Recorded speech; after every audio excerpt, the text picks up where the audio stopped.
Hello students, ये झारखंड उड़ान सार संग्रह का बुक है। सबसे लेटेस्ट एडिशन है, 11th एडिशन। आज हम लोग इसको कवर कर रहे हैं। बहुत सारा वीडियो बन चुका है, आप प्लेलिस्ट जाकर देखिए। आज का टॉपिक है झारखंड में जनजातीय विद्रोह। जनजातीय विद्रोहों के कारण में है राजनीतिक कारण, आर्थिक कारण, सामाजिक सांस्कृतिक कारण। तो सबसे पहले राजनीतिक कारण पढ़ेंगे। आदिवासी क्षेत्रों पर अधिकार का प्रयास हो रहा था। दूसरा, आदिवासी शासकों को नियंत्रित करने का प्रयास। तीसरा, आदिवासी स्वायत्तता पर नियंत्रण का प्रयास। चौथा, ब्रिटिश नियमों व कानूनों को थोपने का प्रयास। पांचवा, ब्रिटिश कर्मचारियों द्वारा आदिवासियों का शोषण। और छठा, जमींदारों द्वारा आदिवासियों को भड़काया जाना। आर्थिक कारण में आप ध्यान से देखिएगा तो पहला है जमींदारों साहूकारों द्वारा आदिवासियों का शोषण होता था। दूसरा है अंग्रेजों द्वारा स्थायी बंदोबस्त लागू किया गया था। तीसरा है अकालों की पुनरावृत्ति का प्रभाव, यानी कि बार बार अकाल आ रहे थे। और चौथा है कृषि संबंधी अन्य समस्याएं। पांचवा है वन कानूनों द्वारा निर्वाह साधनों पर नियंत्रण। और अगर हम लोग सामाजिक सांस्कृतिक कारण देखें तो जनजातीय परंपराओं में हस्तक्षेप हो रहा था। दीकुओं द्वारा आदिवासियों को हीन समझा जाता था। और तीसरा था ईसाई धर्म के विस्तार हेतु प्रयास हो रहा था। ठीक है, तो चलिए अब हम लोग पहला पढ़ लेते हैं ढाल विद्रोह। ढाल विद्रोह जो है 1767 से लेकर 1777 तक हुआ। ढाल विद्रोह झारखंड प्रदेश में अंग्रेजों के विरुद्ध प्रथम विद्रोह था। ढाल विद्रोह का अर्थ है ढाल राजा के नेतृत्व में संपूर्ण ढाल राज्य की जनता का विद्रोह। अंग्रेजों ने 1765 ईस्वी में ही सिंहभूम की दीवानी प्राप्त कर सिंहभूम के क्षेत्र को अपने अधिकार में लेने का प्रयास किया। 1767 ईस्वी में कैप्टन फर्ग्यूसन के नेतृत्व में ब्रिटिश सेना जब सिंहभूम पर अधिकार करने पहुंची तथा 22 मार्च 1767 को सिंहभूम के राजा बैकुंठ ढाल को गिरफ्तार करके मिदनापुर जेल भेज दिया गया। बैकुंठ ढाल के भतीजे जगन्नाथ ढाल को 5,000 रुपए लगान की शर्त पर इस क्षेत्र का राजा घोषित किया गया। जगन्नाथ ढाल द्वारा शर्तों का उल्लंघन करने पर पुनः अंग्रेजों ने इस क्षेत्र पर आक्रमण कर दिया। इस विद्रोह का प्रारंभ 1767 ईस्वी में सिंहभूम क्षेत्र में हुआ, जो 1777 ईस्वी यानी कि 10 वर्षों तक चला। इस विद्रोह को ढाल भूमि के आपदस्थ राजा जगन्नाथ ढाल ने नेतृत्व प्रदान कर व्यापक स्वरूप दिया। जगन्नाथ ढाल को आपदस्थ कर नीमू ढाल को ढालभूम का राजा बनाया गया था। इस विद्रोह का दमन करने के लिए कंपनी ने लेफ्टिनेंट रुक तथा चार्ल्स मैगन को भेजा था, परंतु ये अधिकारी विद्रोह का दमन करने में असफल रहे। 1777 ईस्वी में कंपनी शासन द्वारा जगन्नाथ ढाल को राजा स्वीकार किए जाने के बाद यह विद्रोह समाप्त हो गया। ठीक है, जगन्नाथ ढाल पहले राजा बनाए गए, फिर नीमू ढाल राजा बनाए गए और फिर पुनः जगन्नाथ ढाल राजा बनाए गए और विद्रोह समाप्त हो गया। ढालभूम का राजा बनाए जाने के एवज में जगन्नाथ ढाल द्वारा अंग्रेजों को अधिकतम 4,000 रुपए, प्रथम वर्ष में 2,000 तथा दूसरे वर्ष में 3,000 रुपए कर देना स्वीकार किया गया। 1780 में इस राशि को बढ़ाकर 4,267 रुपया कर दिया गया। 1846 ईस्वी में ढालभूम को सिंहभूम में मिला दिया गया था। झारखंड में अंग्रेजों का प्रथम प्रवेश सिंहभूम की ओर से ही हुआ था। अब पढ़ेंगे चुआर विद्रोह। अंग्रेज जंगल महाल के भूमिजों को चुआर या चुआड़ नीची जाति के लोग कहते थे, जिसके कारण इनके विद्रोह का नाम भी चुआर विद्रोह पड़ा। समय 1769 से लेकर 1805 ईस्वी। सामान्यतः चुआर लोग पशु पक्षियों के शिकार, जंगलों में खेती व वन उत्पादों के व्यापार द्वारा अपना भरण पोषण करते थे। इसके अलावा ये लोग स्थानीय जमींदारों के यहाँ सिपाही या पाइक के रूप में कार्यरत थे। वेतन के बदले इन्हें भूमि प्रदान की जाती थी, जिसको पाइकान भूमि कहा जाता था। अंग्रेजों द्वारा चुआरों की भूमि पर अवैध कब्जा कर जमींदारों को बिक्री करने, जमींदारों के लगान में अप्रत्याशित वृद्धि व लगान नहीं देने पर जमीन की नीलामी करने, बाहरी लोगों को इनके इलाके में बसाने, स्थानीय चुआरों के स्थान पर बाहरी पुलिस को उनके स्थान पर नियुक्त करने तथा अन्य आर्थिक मुद्दों के विरुद्ध यह विद्रोह किया गया था। ठीक है, ये लाइन आपके लिए बहुत इंपॉर्टेंट है, थोड़ा ध्यान देके पढ़िएगा। सभी कारण एक ही जगह लिखा हुआ है। यह विद्रोह सिंहभूम, मानभूम, बड़ाभूम पंचायत राज्य के साथ साथ बंगाल के मिदनापुर व बांकुड़ा में भी फैला हुआ था। इन क्षेत्रों को आपस में मिलाकर जंगल महाल कहा जाता था। घटवाल, पाइक एवं जमींदार समुदायों के समर्थन के कारण इस विद्रोह ने व्यापक रूप धारण कर लिया। इस विद्रोह में भूमि जनजाति ने भी बढ़ चढ़कर हिस्सा लिया। इस विद्रोह को ढालभूम के राजा जगन्नाथ ढाल ने भी अपना समर्थन प्रदान किया था। इस विद्रोह में श्याम गंजम, रघुनाथ महतो, सुबल सिंह, जगन्नाथ पातर, इनका समय दिया है 1769 से लेकर 71, मंगल सिंह 1782 से लेकर 84, लाल सिंह, दुर्जन सिंह व मोहन सिंह। मोहन सिंह का समय है 1798-99 ने महत्वपूर्ण भूमिका अदा की। दुर्जन सिंह मानभूम तथा बड़ा भूम में इस विद्रोह के प्रमुख नेता थे। इस विद्रोह का प्रमुख नारा था अपना गांव अपना राज, दूर भगाओ विदेशी राज। लेफ्टिनेंट गुडियार, कैप्टन फोर्ब्स, मेजर क्रॉफर्ड व लेफ्टिनेंट नन को इस विद्रोह के दमन हेतु भेजा गया था। अंग्रेजों ने 1778 ईस्वी में इस विद्रोह के नेता रघुनाथ महतो को लोटा गांव सिल्ली के पास एक सभा के दौरान घेर कर मार दिया। 1782 ईस्वी में इस विद्रोह का प्रचार झालदा में, जिसका नेतृत्व मंगल सिंह ने किया था। 1782-83 में मानभूम व बड़ा भूम में तथा 1792 में पाटकोम में हुआ। ठीक है, प्रसार के बारे में बोल रहा है कि प्रसार कहाँ कहाँ हुआ। 1792 ईस्वी में पंचायत राज्य से बकाया कर की वसूली नहीं होने के कारण इसे नीलांबर मित्रा को बेच दिया गया, जिसके परिणाम स्वरूप यहाँ भी विद्रोह प्रारंभ हो गया। लगभग 30 वर्ष से अधिक समय तक इस अशांत क्षेत्र में शांति बहाल करने हेतु अंग्रेजों ने इस क्षेत्र के लोगों को कई सुविधाएं देने का निर्णय लिया। ये कॉलम में क्या पढ़ाइए। अंग्रेजों ने 1809 में जमींदारी पुलिस बल का गठन किया, जिसका प्रमुख उद्देश्य चुआड़ विद्रोह का दमन करना था। चलिए, 6 मार्च 1800 को एक प्रस्ताव द्वारा जमींदारी घटवारी पुलिस व्यवस्था को पुनर्स्थापित किया गया, जिसके तहत स्थानीय लोगों को पुलिस अधिकारियों के रूप में नियुक्ति की व्यवस्था की गई। साथ ही पाइकों की जब्त भूमि की वापसी व जमींदारों की भूमि की अवैध नीलामी पर भी रोक का निर्णय लिया गया। 1805 ईस्वी में जंगल महाल जिला के निर्माण के बाद इस क्षेत्र में पुनः शांति स्थापित हुई। चलिए, अब हम लोग पढ़ेंगे चेरो विद्रोह। चेरो विद्रोह 1770 से लेके 1819 ईस्वी, 1770 से 71, 1802 और 1817, 3 चरण में पढ़ना है। तो चलिए पहला चरण पढ़ते हैं। यह विद्रोह मुख्यतः पलामू में उत्तराधिकार की लड़ाई के रूप में शुरू हुआ, जिसमें जयकृष्ण राय ने रंका के ठकुराई अमर सिंह की सहायता से रंजीत राय की हत्या कर दी। जयकृष्ण राय ने अमर सिंह के पुत्र सैनाथ सिंह की भी हत्या कर दी थी, जिसका बदला लेने हेतु सैनाथ सिंह का भतीजा राजा जयनाथ सिंह, चैनपुर का राजा, ने रंजीत राय के पौत्र चित्रजीत राय से संधि कर ली और दोनों के साथ मिलकर जयकृष्ण राय को चेतमा की लड़ाई सतपरवा के निकट में मार डाला। इस घटना के बाद चित्रजीत राय पलामू का राजा बना तथा जयनाथ सिंह उसका दीवान बना। जयकृष्ण राय की मृत्यु के बाद उसके परिवार ने पलामू के कानगुनगो व जयकृष्ण राय के सहयोगी अखौरी उदवंत राय के यहाँ शरण ली। उदवंत अखौरी राय गोपाल राय जयकृष्ण राय के पोते को पलामू का वास्तविक उत्तराधिकारी मानता था तथा इसके लिए उसने पटना काउंसिल से यह दरख्वास्त किया कि जयकृष्ण राय के पौत्र गोपाल राय को पलामू की राजगद्दी में बैठने के लिए मदद करे। पटना काउंसिल ने इस विनती को स्वीकार करते हुए गोपाल राय की मदद का फैसला किया, क्योंकि काउंसिल का मुख्य उद्देश्य पलामू किला पर कब्जा करना था।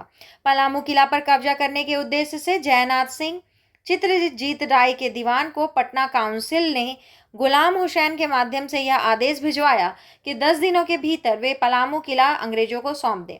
तो 5000 की मालगुजारी पर अगले 10 वर्ष हेतु चित्रजीत राय को पलामू का राजा बने रहने दिया जाएगा। आदेश नहीं मानने पर सैन्य कार्रवाई द्वारा किले पर कब्जा कर लिया जाएगा। जयनाथ सिंह ने कुछ शर्तों। पहला शर्त, सम्मान पूर्वक जीवन का उत्तराधिकार की गारंटी, मालगुजारी वसूलने का अधिकार, पलामू में कोई फैक्ट्री नहीं लगाया जाएगा, सोन तट पर अवस्थित देवरी उसे सौंप दिया जाएगा। ऐसा इसका 2-4 गो क्या है शर्त है। उसके साथ अंग्रेजों के आदेश को स्वीकार करने का प्रस्ताव रखा, जिसे पटना काउंसिल ने अस्वीकार कर दिया। इसके बाद पटना काउंसिल ने जैकब कैमक के नेतृत्व में एक सैन्य दल को पलामू किला पर कब्जा करने हेतु भेजा।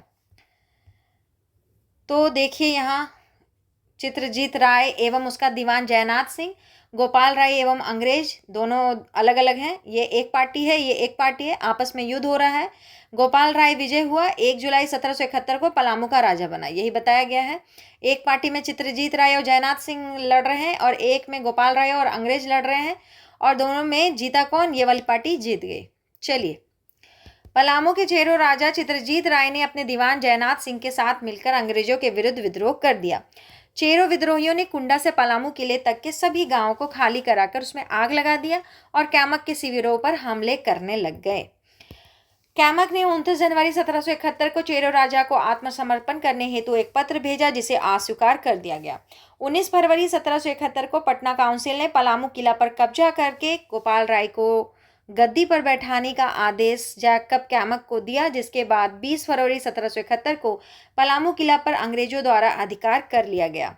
कुछ समय तक चेरो विद्रोहियों ने अंग्रेजों का प्रतिरोध जारी रखा, लेकिन अंततः उन्होंने भी आत्मसमर्पण कर दिया तथा चित्रजीत राय अपने दीवान जयनाथ सिंह के साथ रामगढ़ भाग गए। इस विद्रोह के प्रथम चरण का दमन जैकब कैमक द्वारा किया गया। चेरो विद्रोहियों को पराजित करने के बाद अंग्रेजों ने पलामू किले पर कब्जा कर लिया तथा 1 जुलाई 1771 ईस्वी को गोपाल राय को प्रारंभ में 4000 रुपए की वार्षिक मालगुजारी पर 3 वर्षों के लिए पलामू का राजा घोषित कर दिया गया। मालगुजारी की यह राशि बाद में बढ़कर 12,000 रुपए प्रति वर्ष हो गई, बाद में बढ़ गया। अब दूसरा जो चरण है वो देखिए। चेरो विद्रोह का दूसरा चरण मुख्यतः पलामू में बाह्य आक्रमण व आंतरिक अशांति के कारण उत्पन्न परिस्थितियों के बीच प्रारंभ हुआ। इस विद्रोह का दूसरा चरण सन 1800 में भूकन सिंह के नेतृत्व में प्रारंभ हुआ था।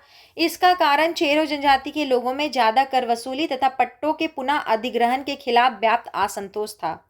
1802 में कर्नल जोन्स के नेतृत्व में राजा भूकन सिंह को गिरफ्तार करके फांसी दे दी गई, जिसके बाद यह विद्रोह कमजोर पड़ने लगा।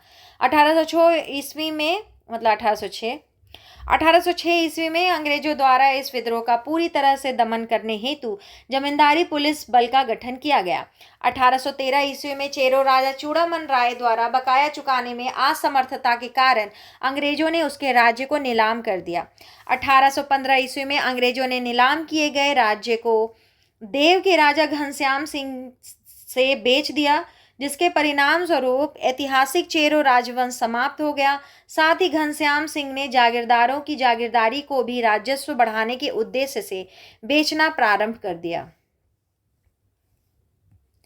उपरोक्त घटनाओं के परिणाम स्वरूप चेरो जनजाति के लोग, जागीरदार एवं पूर्व के राजा व उनके समर्थकों ने सामूहिक रूप से अंग्रेजों के विरुद्ध विद्रोह करने का निर्णय लिया तथा 1817 ईस्वी में अंग्रेजों के विरुद्ध पुनः एक व्यापक विरोध प्रारंभ हो गया।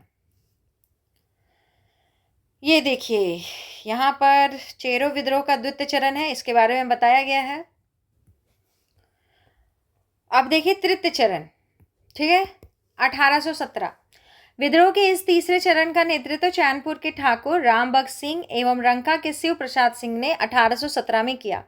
इस विद्रोह का दमन करने हेतु अंग्रेजों ने रफसेज को नियुक्त किया, जिसने कई जागीरदारों एवं विद्रोही नेताओं को गिरफ्तार कर लिया। इसके बाद भी विद्रोह को दबाया नहीं जा सका। अंततः 1819 ईस्वी में अंग्रेजों ने पलामू को नीलाम करने के नाम पर अपने अधिकार में ले लिया। पलामू की नीलामी के बाद अंग्रेजों ने इसके शासन की जिम्मेदारी भरदेव के राजा घनश्याम सिंह को सौंप दी। 1819 ईस्वी में चेरो ने घनश्याम सिंह व अंग्रेजों के विरुद्ध पुनः विद्रोह कर दिया। विद्रोह को शांत करने हेतु अंग्रेजों ने चूड़ामन राय को 200 रुपये प्रति माह पेंशन प्रदान करने की घोषणा की, परंतु इससे भी विद्रोह शांत नहीं हो पाया। अब है भोक्ता विद्रोह 1770 से लेकर 1771 ईस्वी। यह विद्रोह चेरो विद्रोह के प्रथम चरण के समानांतर प्रारंभ हुआ तथा उसके पूरक के रूप में संचालित होता रहा। इस विद्रोह का नेतृत्व जयनाथ सिंह भोक्ता चित्रजीत राय के दीवान ने किया था। विद्रोह का मुख्य कारण कंपनी द्वारा जयनाथ सिंह को पलामू किला छोड़ने संबंधी दिया जाने वाला आदेश था। यद्यपि जयनाथ सिंह कुछ शर्तों के साथ किला छोड़ने को तैयार था, परंतु अंग्रेज इसे अनैतिक करार दे रहे थे। परिणामतः जयनाथ सिंह ने कंपनी के विरुद्ध विद्रोह कर दिया। इस विद्रोह में भोक्ता एवं चेरों ने साथ मिलकर अंग्रेजों से लोहा लिया, परंतु चेरों के आत्मसमर्पण के बाद जयनाथ सिंह अपने राजा चित्रजीत राय के साथ रामगढ़ चले गए। जयनाथ सिंह पराजित होकर सरगुजा भाग गया, जिसके बाद अंग्रेजों द्वारा गोपाल राय को राजा घोषित कर दिया गया और विद्रोह समाप्त हो गया। ठीक है, तो ये वही स्टोरी है जो चित्रजीत राय वाला है, इसको ध्यान रखिएगा। यहाँ इसको एक बार देख लीजिए और इसको अपने हाथ से ड्रॉ कीजिए ताकि आपको भी बनाने आ जाए। ठीक है, ये वही स्टोरी है, थोड़ा एक बार देख लीजिएगा, याद आ जाएगा आपको स्टोरी। ठीक है, क्योंकि हर वीडियो में हम आपको स्टोरी बताए हैं। चलिए अब हम लोग पढ़ेंगे घटवाल विद्रोह। घटवाल विद्रोह 1772 से लेकर 1773 ईस्वी। घटवाल विद्रोह रामगढ़ के घटवालों द्वारा किया गया था। रामगढ़ के राजा मुकुंद सिंह के राज्य पर उसके एक संबंधी तेज सिंह, जो उसके चचेरा भाई ही था, वो अधिकार जताने पर अंग्रेजों ने तेज सिंह का समर्थन कर दिया। परिणाम था अपने राजा मुकुंद सिंह के प्रति अंग्रेजों द्वारा किए गए इस दुर्व्यवहार के विरुद्ध घटवालों ने विद्रोह कर दिया। यह विद्रोह 25 अक्टूबर 1772 को तब प्रारंभ हुआ जब रामगढ़ के राजा मुकुंद सिंह के राज्य पर कैप्टन कैमक की सेना ने दक्षिण की ओर से तथा उत्तर की ओर से तेज सिंह ने एक साथ धावा बोल दिया था। इस आक्रमण में मुकुंद सिंह वहां से भाग निकला तथा घटवाल के लोगों से समर्थन की मांग की। घटवाल के लोगों ने मुकुंद सिंह का साथ दिया और कैमक का विरोध करने लगे। मुकुंद सिंह का साथ देने वाले घटवालों में आंध्र गरबा घाटी के लोरंगा घटवाल तथा दुनदुना घाटी के घटवाल प्रमुख थे। परंतु जब घटवालों ने यह महसूस किया कि मुकुंद सिंह अब पुनः राजा नहीं बन सकेंगे, तब उन्होंने मुकुंद सिंह का साथ छोड़ दिया। इस प्रकार यह विरोध बिना किसी विस्फोटक स्थिति उत्पन्न किए ही समाप्त हो गया। इस विद्रोह में छैवा चंपा के राजा ने भी मुकुंद सिंह का साथ दिया था। अंग्रेजों ने ठाकुर तेज सिंह को रामगढ़ का शासक घोषित कर दिया। तेज सिंह की मृत्यु के बाद पारसनाथ सिंह रामगढ़ का राजा बना। याद रखिएगा नाम, ठीक है। घाटी क्षेत्र में सुरक्षा प्रदान करने के बदले महसूल वसूलने वाले समुदाय को घटवाल कहा जाता था, ठीक है। चलिए अब अगला जो है वो है रामगढ़ के कलेक्टर ने पारसनाथ सिंह की मालगुजारी 71,000 रुपए से बढ़ा करके 81,000 रुपए कर दी, जिसके परिणाम स्वरूप जागीरदारों का आर्थिक बोझ बढ़ गया, ठीक है। तो राजा बनिएगा अगर अंग्रेज की मदद से तो उसको तो चुकाना ही पड़ेगा। और अभी हम लोग जितना बात पढ़ के आए थे ना वो यहाँ आपको ड्रॉ करके बताया गया है, ठीक है। एक तरह से फ्लो चार्ट है, इसको आप खुद से अपने हाथ से बनाइए, आपको बिल्कुल याद आ जाएगा। और इसी टाइप से फ्लो चार्ट में याद करना आसान होता है। जैसे कि ये राजा है, उत्तर से तेज सिंह हमला कर रहा है और दक्षिण से कौन है, कैप्टन कैमक आ गया है, ठीक है। तो ये दिखाया गया है। फिर इसके बारे में दिखाया गया बंदी बनाए जाने के डर से मुकुंद सिंह पंचायत भाग गए। फिर यहाँ पे उसके बाद लिखा गया है कि आंध्र गरबा घाटी के लोरंगा घटवाल व दुनदुना घाटी के घटवाल व मुकुंद सिंह वफादार थे इनके। छैवा चंपा के रैयतों ने भी मुकुंद सिंह का साथ दिया था। दोनों को ऐसे करके एरो करके दिखा दिया गया। दोनों ने मिलकर कैमक के से मुकाबला किया परंतु पराजित हो गए। ये भी किया लेकिन फिर भी पराजित हो गए। अंततः घटवाल समझ गए कि मुकुंद सिंह पुनः राजा नहीं बन पाएंगे। परिणाम तब अपने अपने काम धंधों में वापस लौट गए, ठीक है। तो ये कुछ नहीं है जो अभी हम लोग पढ़ के आए ना, ठीक वही चीज़ है, बस ये फ्लो चार्ट में बताया गया है, ठीक है। चलिए, मुकुंद सिंह अपनी गद्दी खोने के बाद से कभी भी शांत नहीं रहा तथा वह लगातार अंग्रेजों का विरोध करता रहा। रघुनाथ सिंह मुकुंद सिंह का समर्थक था। अंग्रेजों ने रघुनाथ सिंह से समझौता करना चाहा परंतु उसने इनकार कर दिया, जिसके परिणाम स्वरूप एकरमेन और डेनियल के संयुक्त प्रयास से रघुनाथ सिंह गिरफ्तार करके चटगांव भेज दिए गए। रामगढ़ में अशांत माहौल के कारण कैप्टन क्रॉफर्ड को रामगढ़ की सुरक्षा की जिम्मेदारी दी गई। रामगढ़ में अशांत माहौल के कारण रैयत पलायन करने लग गए, जिसे देखते हुए उप कलेक्टर जी डलास ने सरकार से विनती की कि रामगढ़ के राजा को राजस्व वसूली से मुक्त कर दिया जाए और राजस्व वसूली के लिए प्रत्यक्ष बंदोबस्त की व्यवस्था की जाए। 71,000 से बढ़ा करके 81,000 कर दिया। अब 81,000 वो कहाँ से लाएगा? वो तो पब्लिक को, अपना जनता को ही तंग करेगा ना। अब पब्लिक के पास पैसा ही नहीं है, वो कहाँ से देगी? तो वो क्या करने लगे, लोग पलायन करने लगे, मतलब वो जगह छोड़ के जाने लग गए, ठीक है। अब चलिए हम लोग एक नया विद्रोह पढ़ रहे हैं जिसका नाम है पहाड़िया विद्रोह। इस समय क्या है, 1772 से लेकर 1782 ईस्वी। पहाड़िया जनजाति की 3 उपजातियां हैं, सौर्य पहाड़िया, माल पहाड़िया, कुमार भाग पहाड़िया। सौर्य पहाड़िया का संकेंद्रण कह रहा है कि राजमहल, गोड्डा और पाकुड़ में है। माल पहाड़िया का दुमका, जामताड़ा, देवगढ़, पाकुड़ और गोड्डा में है। कुमार भाग पहाड़िया जो है इनका संकेंद्रण है दुमका, जामताड़ा, देवघर, पाकुड़ और गोड्डा में। चलिए, पहाड़िया विद्रोह 4 चरणों में चला, ठीक है। 1772 एक चरण, 1778 दूसरा, 1779 और फिर 1781-82, ठीक है। तो 4 चरण हो गया तथा सभी चरणों में इस विद्रोह के कारण भिन्न भिन्न थे। तो चलिए पहला चरण पढ़ते हैं। 1772 में यह विद्रोह तब प्रारंभ हुआ जब पहाड़िया जनजाति के प्रधान की निशंस एवं विश्वासघाती हत्या मनसबदारों ने कर दी, जबकि पहाड़िया जनजाति के लोग राजमहल क्षेत्र में मनसबदारों के अधीन थे और मनसबदारों से उनके अच्छे संबंध थे। इसका मतलब है कि विश्वासघात किया है लोग, है ना। विद्रोह के इस चरण का नेतृत्व रमना आहाड़ी ने किया। इसके अन्य प्रमुख नेता सूर्य चंगरू सांवरिया, करिया पुलहर, पांचगे डोंबा, नायब सुरजा आदि थे। विद्रोह के इस चरण के दौरान पहाड़ी विद्रोहियों ने सनकारा के महाराज सुमेर सिंह की हत्या कर दी।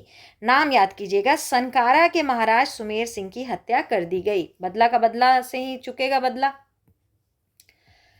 पहाड़िया विद्रोह के प्रमुख नेता देखिए, जितना नाम पढ़े थे फिर से पढ़ लेते हैं क्योंकि इंपॉर्टेंट है। ठीक है, प्रथम चरण में 1772 में रमना आड़ी, सूर्य चांगरू सांवरिया, करिया पुलहर, पाचके डोम्बा और नायब सुरजा। द्वितीय चरण में अभी पढ़ेंगे जगन्नाथ देव और चतुर्थ चरण में पढ़ेंगे रानी सर्वेश्वरी। ठीक है, तो इधर आइए द्वितीय चरण। 1778 ईस्वी में यह आंदोलन जगन्नाथ देव के नेतृत्व में प्रारंभ किया गया था। 1778 ईस्वी में ऑगस्टस क्लीवलैंड अत्यंत खुशमिजाज होने के कारण इसे झिलमिल साहब या चिलमिल साहब भी कहा जाता था। आपको क्लीवलैंड के बारे में बताए थे ना कि क्लीवलैंड पहाड़ी असेंबली बनाया था, वहाँ के लोगों को ही किसी को 10 रुपया, 5 रुपया, 2 रुपया जैसे था उस हिसाब से पोस्ट देता था और क्या कहते हैं हार्ड पेमेंट, कैश पेमेंट हाथ में करता था। इस कारण लोग वहाँ से जुड़ते चले गए थे। ठीक है, तो ये बहुत होशियार आदमी था और उतना ही खुशमिजाज कह रहे हैं तो झिलमिल साहब नाम रखा गया इनका। क्लीवलैंड ने 9 माह के भीतर 47 पहाड़िया सरदारों को अपने पक्ष में कर लिया तथा 1300 पहाड़िया लोगों को धनुर्धारी के रूप में 2 से लेकर के 10 रुपए तक के प्रति माह के वेतन पर नियुक्त कर लिया। ये बहुत बड़ा अचीवमेंट है उसका। ठीक है, क्लीवलैंड का। विभिन्न धनुर्धारियों का पद व वेतन, सरदार 10 रुपया, नायब को मिलेगा 5 रुपया और साधारण पहाड़िया को मिलेगा 2 रुपया। ठीक है, कैश पेमेंट मिल रहा है पहली बार। चलिए, क्लीवलैंड ने पहाड़ियों से कर नहीं लेने तथा संथालों से कर लेने की नीति अपनाई। साथ ही संथालों को सरकारी नौकरी से भी वंचित रखा गया। क्लीवलैंड की इस नीति के तहत मात्र 1300 पहाड़िया लोगों को नौकरी दिया गया। अन्य पहाड़िया भी इससे वंचित रहे। इससे भी लोगों के मन में आक्रोश फैला। जगन्नाथ देव ने पहाड़िया जनजाति को अंग्रेजों द्वारा प्रदत्त नकदी भत्ता को साजिश करार देते हुए उन्होंने अंग्रेजों के विरुद्ध संगठित करने का प्रयास किया। ठीक है, तृतीय चरण 1779 ईस्वी में इस विद्रोह का तीसरा चरण प्रारंभ हुआ था। ज़्यादा जानकारी इस चरण के बारे में नहीं है, कोई किए होंगे जो ज़्यादा पॉपुलर नहीं हुए होंगे। चलिए चतुर्थ चरण के बारे में पढ़ते हैं। चतुर्थ चरण जो है वो है 1781 से 82 ईस्वी। यह विद्रोह महेशपुर की रानी सर्वेश्वरी के नेतृत्व में प्रारंभ किया गया था। देखिए, ये उस समय राजा की रानी हैं तो फेमस पर्सन है, इसलिए इसके बारे में जानकारी हम लोग को मिल गया है। यह विद्रोह दामिनी कोह के विरोध में किया गया था, अतः इसे दामिनी कोह का विद्रोह की संज्ञा भी दी जाती है। भागलपुर के जिलाधीश क्लीवलैंड की सिफारिश पर रानी सर्वेश्वरी की जमींदारी छीन ली गई तथा उन्हें गिरफ्तार करके भागलपुर जेल में रखा गया। इसी जेल में 6 मई 1807 ईस्वी को रानी सर्वेश्वरी जी की मृत्यु हो गई। 1790 से 1810 ईस्वी के बीच अंग्रेजों द्वारा इस क्षेत्र में बड़ी संख्या में संथालों को आश्रय दिया गया तथा 1832 ईस्वी में अंग्रेजों द्वारा पहाड़िया जनजाति की भूमि को दामिनी को कैप्टन टर्नर के सर्वेक्षण के आधार पर का नाम देकर सरकारी संपत्ति घोषित कर दिया गया। चलिए, तो अब हम लोग पढ़ेंगे तमाड़ विद्रोह। तमाड़ विद्रोह 1782 से लेके 1821, लंबा समय है, इंपॉर्टेंट है, क्वेश्चन पूछा हुआ है, स्टार मार्क देखिए। ठीक है, इस विद्रोह का प्रारंभ मुंडा आदिवासियों ने अंग्रेजों द्वारा बाहरी लोगों को प्राथमिकता देने तथा नागवंशी शासकों के शोषण के विरुद्ध तमाड़ क्षेत्र में किया। यह अंग्रेजों के विरुद्ध सबसे लंबा, बृहत्तम और सबसे खूनी आदिवासी विद्रोह था। यह विद्रोह 6 चरणों में चला, यानी कि 6 चरण। प्रथम चरण जो कि 1782 से लेकर 1783 तक चला। सन 1782 ईस्वी में रामगढ़, पंचेत तथा वीरभूम के लोग भी तमाड़ में संगठित होने लगे तथा इस विद्रोह को मजबूती प्रदान की। इसका नेतृत्व ठाकुर भोलानाथ सिंह ने किया था। नागवंशी शासकों द्वारा इस विद्रोह को दबाने का प्रयास किया गया, जिसकी प्रतिक्रिया स्वरूप विद्रोहियों ने अधिक आक्रामक रुख अख्तियार कर लिया। साथ ही इस विद्रोह को कुछ जमींदारों का भी समर्थन मिलना प्रारंभ हो गया। सन 1783 के अंत में अंग्रेज अधिकारी जेम्स क्रॉफर्ड द्वारा विद्रोहियों को आत्मसमर्पण हेतु विवश किया जाने के बाद यह विद्रोह अगले 5 वर्षों के लिए शांत हो गया। ठीक है, तमाड़ विद्रोह अंग्रेजों के विरुद्ध लड़ा गया सबसे लंबा, सबसे बड़ा और सबसे खूनी आदिवासी विद्रोह है। यहाँ देखिए कॉलम पे लिखा हुआ है। ठीक है, अब चलिए द्वितीय चरण 1789 ईस्वी। 5 वर्षों के बाद, यानी 5 वर्षों बाद 1789 ईस्वी में मुंडाओं ने विष्णु मानकी तथा मौजी मानकी के नेतृत्व में कर देने से इनकार कर दिया, जिसके बाद यह विद्रोह पुनः प्रारंभ हो गया। इस विद्रोह को दबाने हेतु कैप्टन होगन को भेजा गया, जो असफल रहा। पुनः अन्य अंग्रेज अधिकारी लेफ्टिनेंट कूपर को विद्रोह को शांत करने का दायित्व सौंपा गया तथा कूपर के प्रयासों के परिणाम स्वरूप विद्रोह अगले 4 वर्षों तक शांत रहा। चलिए, अगला जो है वो है तृतीय चरण 1794 से लेकर के 1798। 1794 ईस्वी में यह विद्रोह पुनः प्रारंभ हो गया तथा 1796 में इसने व्यापक स्वरूप धारण कर लिया। 1796 ईस्वी में राहे के राजा नरेंद्र शाही द्वारा अंग्रेजों का साथ दिए जाने के कारण सोनाहातू गांव में आदिवासियों द्वारा नरेंद्र शाही का विरोध किया गया। यह विद्रोह तमाड़ के ठाकुर भोला नाथ सिंह के नेतृत्व में प्रारंभ हुआ था। इसके अतिरिक्त सिल्ली के ठाकुर विश्वनाथ सिंह, विशुनपुर के ठाकुर हीरानाथ सिंह, बुंडू के ठाकुर शिवनाथ सिंह एवं आदिवासी नेता राम शाही मुंडा ने भी इस विद्रोह में प्रमुखता से भाग लिया। विद्रोहियों द्वारा रिश्तेदार की हत्या किए जाने के बाद राहे के राजा नरेंद्र शाही फरार हो गए।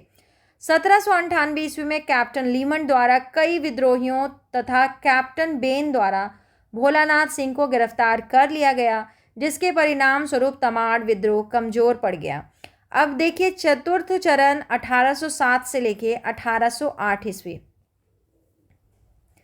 1807 ईस्वी में गोविंदनाथ शाह, देवनाथ शाह के पुत्र, नागवंश का नया राजा नियुक्त किया गया, जिसका विरोध मुंडा सरदारों ने किया। दुखन मानकी के नेतृत्व में मुंडा जनजाति के लोगों ने इस नए राजा के विरोध में पुनः विद्रोह प्रारंभ कर दिया।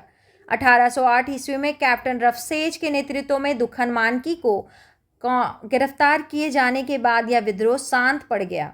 अब पांचवा चरण जो है वो 1810 से लेकर के 12 ईस्वी। 1810 में नवागढ़ क्षेत्र के जागीरदार बख्तार शाह के नेतृत्व में यह विद्रोह फिर से शुरू हो गया। इस विद्रोह के दमन हेतु अंग्रेजी सरकार द्वारा लेफ्टिनेंट एच ओडोनोल को भेजा गया, जिसने 1812 ईस्वी में नावागढ़ पर हमला कर दिया। बख्तर शाह इस हमले से बचकर सरगुजा भाग गया, जिसके बाद यह विद्रोह मंद पड़ गया। अब छठा आ गया चरण 1819 से लेकर के 1821 ईस्वी। 1819 में यह विद्रोह पुनः भड़का, जिसके सबसे बड़े नेता रुदन मुंडा तथा कुंटा मुंडा थे।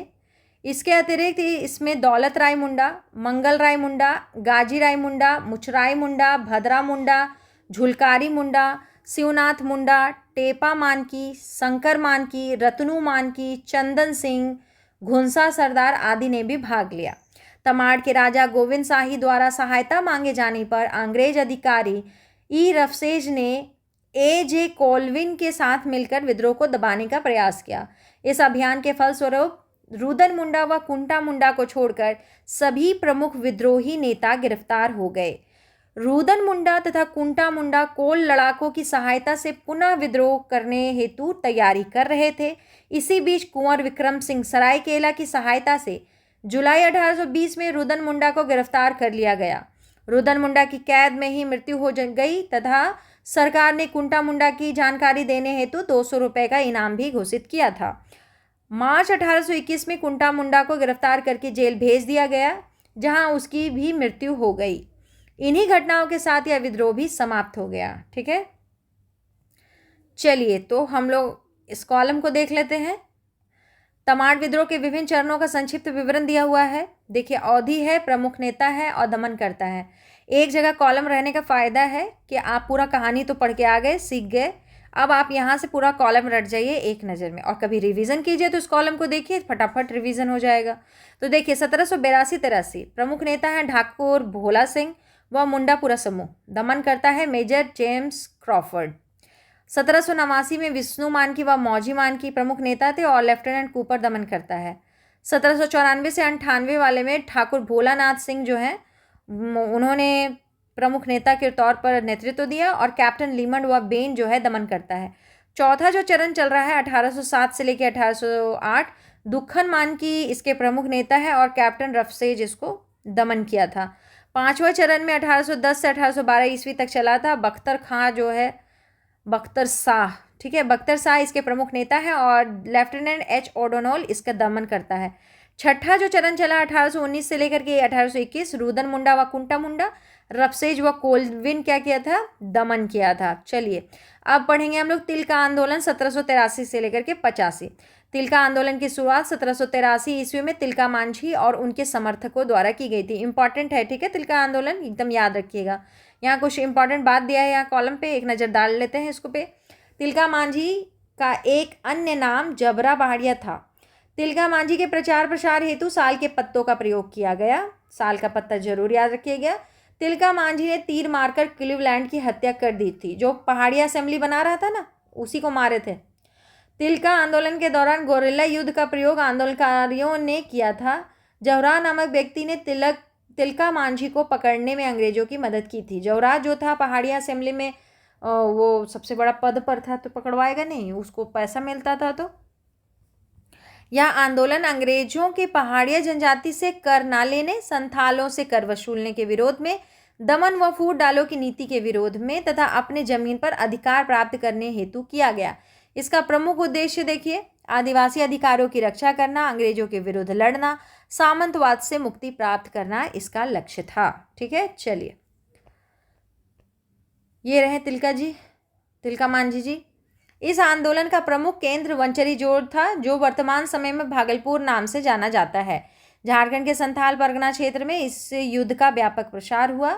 तिलका मांझी उर्फ जबरा पहाड़िया ने इस आंदोलन को एक जन आंदोलन का स्वरूप दिया और अपने आंदोलन के प्रचार प्रसार हेतु साल के पत्तों का प्रयोग किया। इस आंदोलन के दौरान आपसी एकता को मजबूत बनाए रखने पर विशेष बल दिया गया। इस विद्रोह में महिलाओं ने भी भाग लिया था। इस विद्रोह के दौरान 13 जनवरी 1784 को तिलका मांझी ने तीर मारकर क्लीवलैंड की हत्या कर दी थी। ठीक है, पूरा जस्ता लेकर के आ रहा था मारने के लिए, क्लीवलैंड आ रहा था, किनको पकड़ने के लिए? तिलका मांझी को। पेड़ पे चढ़ के क्लीवलैंड को ही मार दिए। क्लीवलैंड की हत्या के उपरांत अंग्रेज अधिकारी आयरकुट ने तिलका मांझी को पकड़ने हेतु व्यापक अभियान चलाया। अंग्रेजों द्वारा तिलका मांझी के खिलाफ कार्रवाई किए जाने पर तिलका मांझी ने छापामार युद्ध यानी कि गोरिल्ला युद्ध का प्रयोग किया। छापामार युद्ध की शुरुआत तिलका मांझी द्वारा सुल्तानगंज पहाड़ी से की गई थी। संसाधनों की कमी होने के कारण तिलका मांझी कमजोर पड़ गए तथा अंग्रेजों ने उसे धोखे से पकड़ लिया।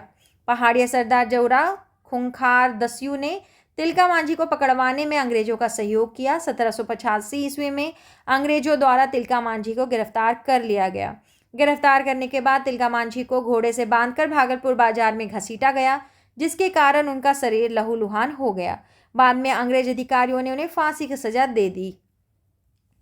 तिलका मांझी को 13 जनवरी 1785 ईस्वी को भागलपुर में बरगद के पेड़ से फांसी दी गई थी। इस फांसी के फंदे को जौहरा ने ही खींचा था। इस स्थान को उनकी याद में बाबा तिलका मांझी चौक के नाम से जाना जाता है। झारखंड के स्वतंत्रता सेनानियों में सर्वप्रथम शहीद होने वाले सेनानी तिलका मांझी ही थे। ठीक है, चलिए इतना याद रखिएगा। अब आगे हम लोग मुंडा विद्रोह। मुंडा विद्रोह 1793 से लेकर 1832। झारखंड के इतिहास में मुंडाओं के विद्रोहों की संख्या अनेक है, किंतु बिरसा मुंडा के नेतृत्व में संचालित मुंडा उलगुलान इनमें सर्वाधिक संगठित और व्यापक स्वरूप का था। बिरसा मुंडा के आंदोलन के पूर्व मुंडाओं द्वारा अलग अलग उद्देश्यों से निम्न विद्रोहों का संचालन किया गया। देखिए, मुंडा जनजाति जो है ना, वो बहुत ही क्या है, लड़ाकू स्वभाव के हैं, अपना अधिकार जानते हैं। ठीक है, शुरू से ही शासन का जो प्रचलन है हमारे एरिया में इन्हीं के द्वारा शुरू किया गया था। तो इनमें बहुत टाइम पे अलग अलग समय पे बहुत सारा विद्रोह किया गया है। उसमें हम लोग सबसे जो ज़्यादा पॉपुलर होके पढ़ते हैं वो हम लोग बिरसा मुंडा जी का जो विद्रोह है उसको पढ़ते हैं, लेकिन उससे पहले भी बहुत सारे विद्रोह हुए हैं। ठीक है, तो देखिए 1793 ईस्वी का बुंडू एवं राहे का मुंडा विद्रोह, 1796 का सिल्ली एवं राहे का मुंडा विद्रोह, 1807 का तमाड़ का मुंडा विद्रोह, 1819-20 में पलामू का मुंडा विद्रोह, 1832 में बुद्धू भगत का विद्रोह। ठीक है, अब चलिए पहले देख लेते हैं 1793 वाला जो बुंडू और राहे के मुंडा विद्रोह था उसका क्या था।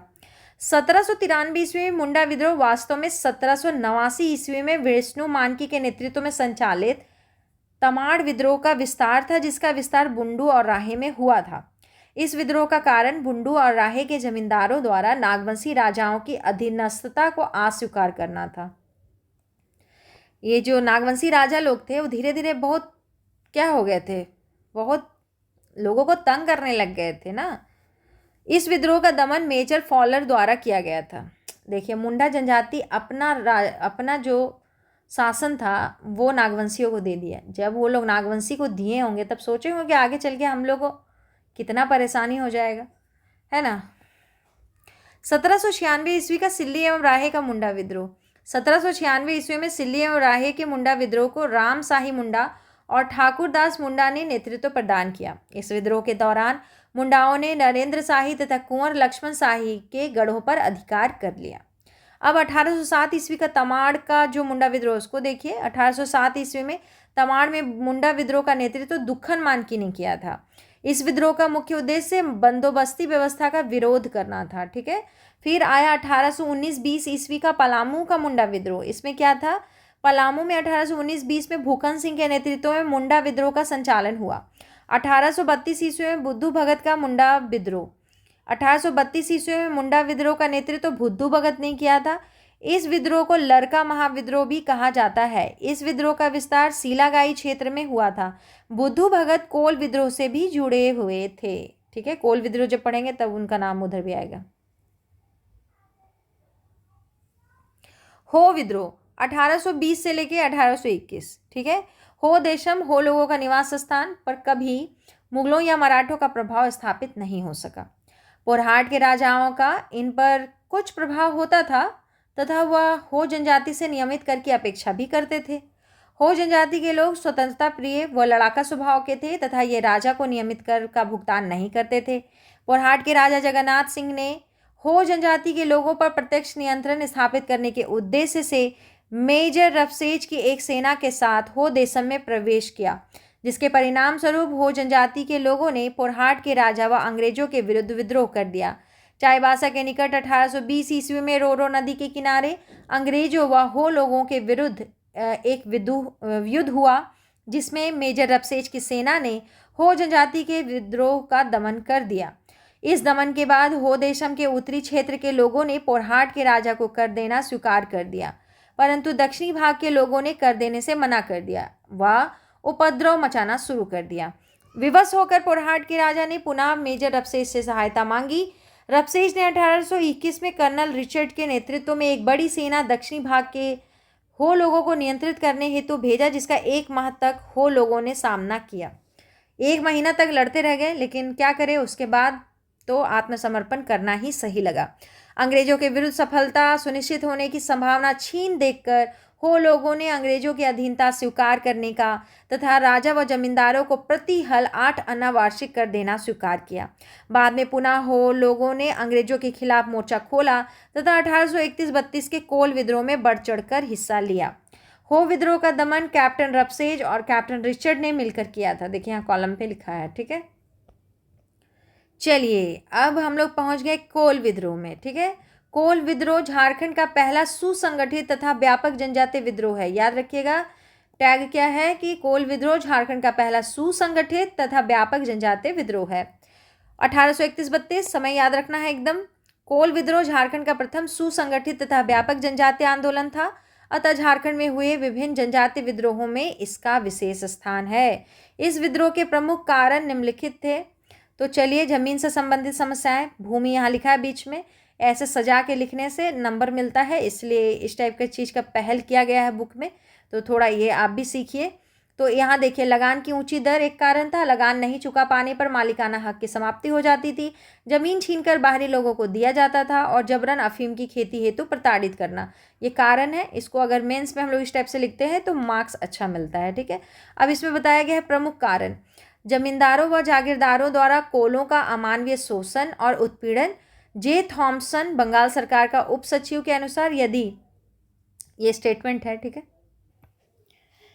यदि उन अत्याचारियों को घोड़ा, पालकी, वादक, पान, जन्म संस्कार, मृत्यु संस्कार आदि से संबंधित आर्थिक व्यय का भार कोलों को वहन करना पड़ता था, तो उपरोक्त आवश्यकताएं कोलों के यहाँ होने पर भी उन्हें ही कर देना होता था। ठीक है, मतलब कि अगर इन लोगों के यहाँ, जमींदारों के यहाँ अगर कोई शादी संस्कार हो रहा है, मृत्यु संस्कार हो रहा है, कुछ भी हो रहा है, तो कोल लोग ही उसका खर्चा उठाएंगे। और फिर कोल के यहाँ भी कोई परेशानी है तो कोल ही उसका खर्चा उठाएंगे। ठीक है, तो ऐसा तो होने से तो पक्का है कि विद्रोह तो होना ही होना है ना। तो चलिए, 1818 ईस्वी में कर की राशि 9,000 रुपये कर दी गई, जो 1830 में लगभग 4 गुना बढ़कर 33,326 रुपये हो गई। इससे उत्पीड़न के स्तर का मूल्यांकन किया जा सकता है। सोचिए कि बढ़ाने का कोई स्तर है, 9,000 से लेकर के 33,326, और भी 1818 से लेकर 1830, कम ही समय में। दिकुओं, अंग्रेजों द्वारा नियुक्ति बाहरी गैर आदिवासी कर्मचारी, ठेकेदारों व व्यापारियों द्वारा आदिवासियों का आर्थिक शोषण, अंग्रेजों द्वारा आरोपित विभिन्न प्रकार के कर, उदाहरण स्वरूप 1824 में हड़िया पर लगाया गया पतचूई नामक कर, ये तो बवाल मचाने के लिए काफी था, ठीक है, क्योंकि पतचूई पर कर लगाना जो कि घर में बन रहा है वो तो बर्दाश्त से बाहर था सबके लिए। विभिन्न मामलों के निपटारे हेतु आदिवासियों के परंपरागत पढ़ा पंचायत व्यवस्था के स्थान पर अंग्रेजी कानूनों को लागू किया जाना, न्यायालय से इंसाफ नहीं मिल पाना, ठीक है, न्यायालय जाने पर भी क्या होता था, कुछ भी नहीं मिलता था। सोनपुर तत्कालिक कारण बता रहा है कि सोनपुर परगना के सिंदराय मानकी के 12 गांवों की जमीन छीन कर सिखों को दे दी गई तथा सिखों ने सिंगराई की 2 बहनों का अपहरण कर उनकी इज्जत लूट ली। सिंहभूम के बंद गांव में जफर अली नामक मुसलमान ने सुरगा मुंडा की पत्नी का अपहरण करके उसकी इज्जत लूट ली, ठीक है, तो ये सब कारण बन गया। अब यही चीज को मैप में दर्शाया गया है, ठीक है, यहाँ पे देखिए फ्लो चार्ट में इसी चीज को दर्शाया गया है, आप एक बार पढ़िए और खुद से बनाइए और बैठ के लिखिए, बहुत अच्छा रहेगा, ठीक है। चलिए, जो पढ़े हैं वही लिखा है यहाँ पे। इन घटनाओं के परिणाम स्वरूप तमाड़ से लंका गांव में एक सभा का आयोजन किया गया जिसका नेतृत्व बंदगांव के बिंद्राय मानकी ने की थी। इस बैठक के बाद सिंदराय मानकी व सुरगा मुंडा के नेतृत्व में 700 आदिवासियों ने उन गांवों पर हमला कर दिया जो सिंदराय से छीन लिए गए थे, जिसमें पहले सोनपुर परगना पर आक्रमण किया गया तथा बैठक के दूसरे माह में बंदगांव पर भी हमला किया गया। इस हमले के दौरान विद्रोहियों ने जफर अली व उसके 10 आदमियों को मार डाला। यह विद्रोह 1831 ईस्वी में प्रारंभ होने के बाद अत्यंत तीव्रता से छोटा नागपुर खास, पलामू, सिंहभूम एवं मानभूम क्षेत्र तक प्रसारित हो गया।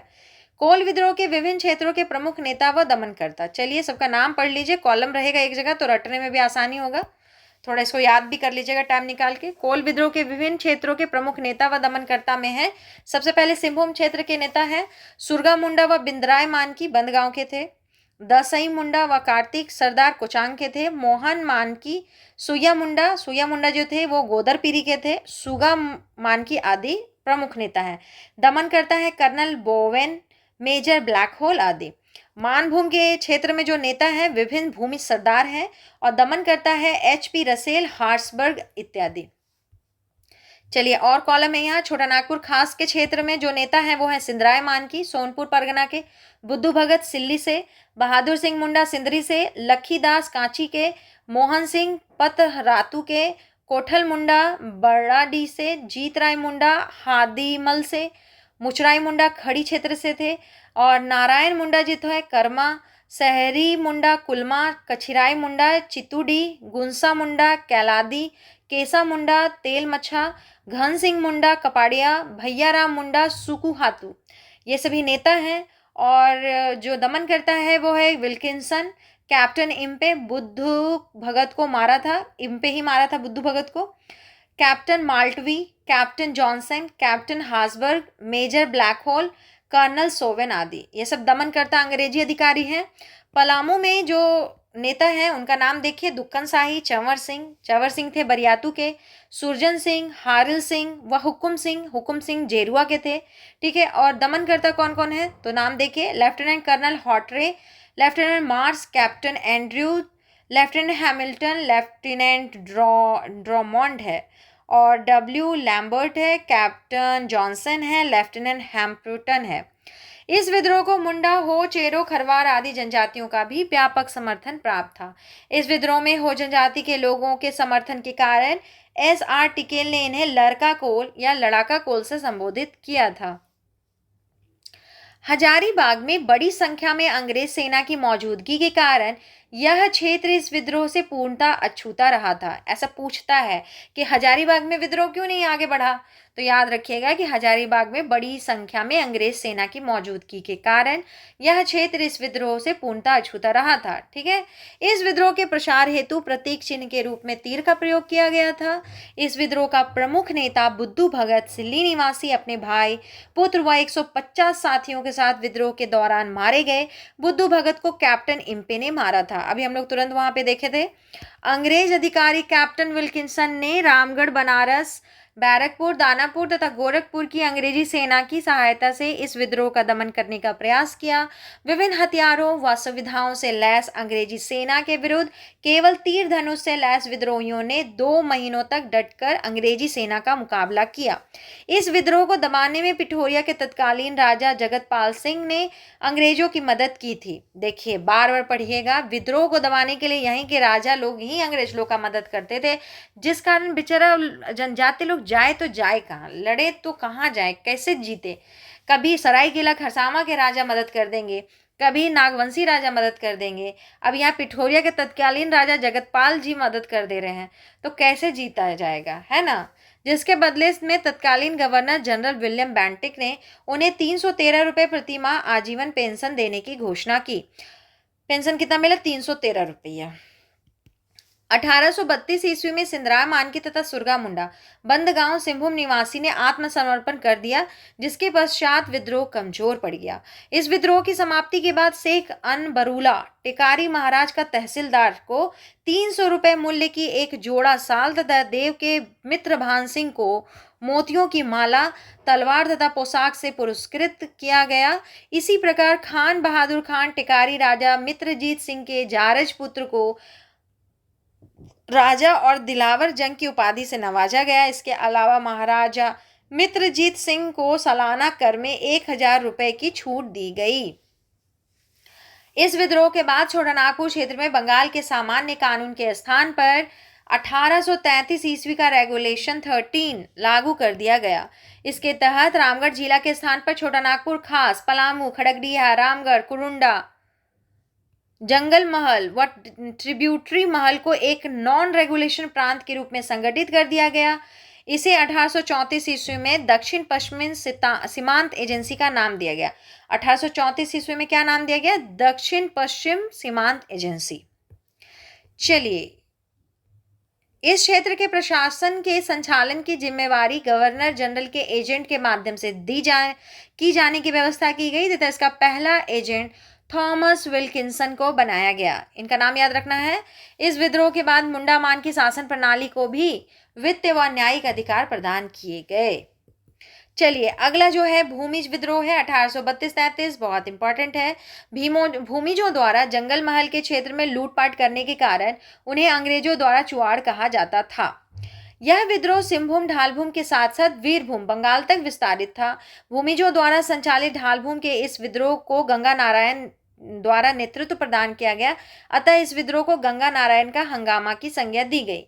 भूमिज विद्रोह को गंगा नारायण का हंगामा भी कहा जाता है, यहां लिखा हुआ है। चलिए, आदिवासियों में अत्यंत लोकप्रिय होने के कारण इस विद्रोह में गंगा नारायण को कोल विद्रोह के नेता बिंद्राय मानकी का भी समर्थन प्राप्त हुआ।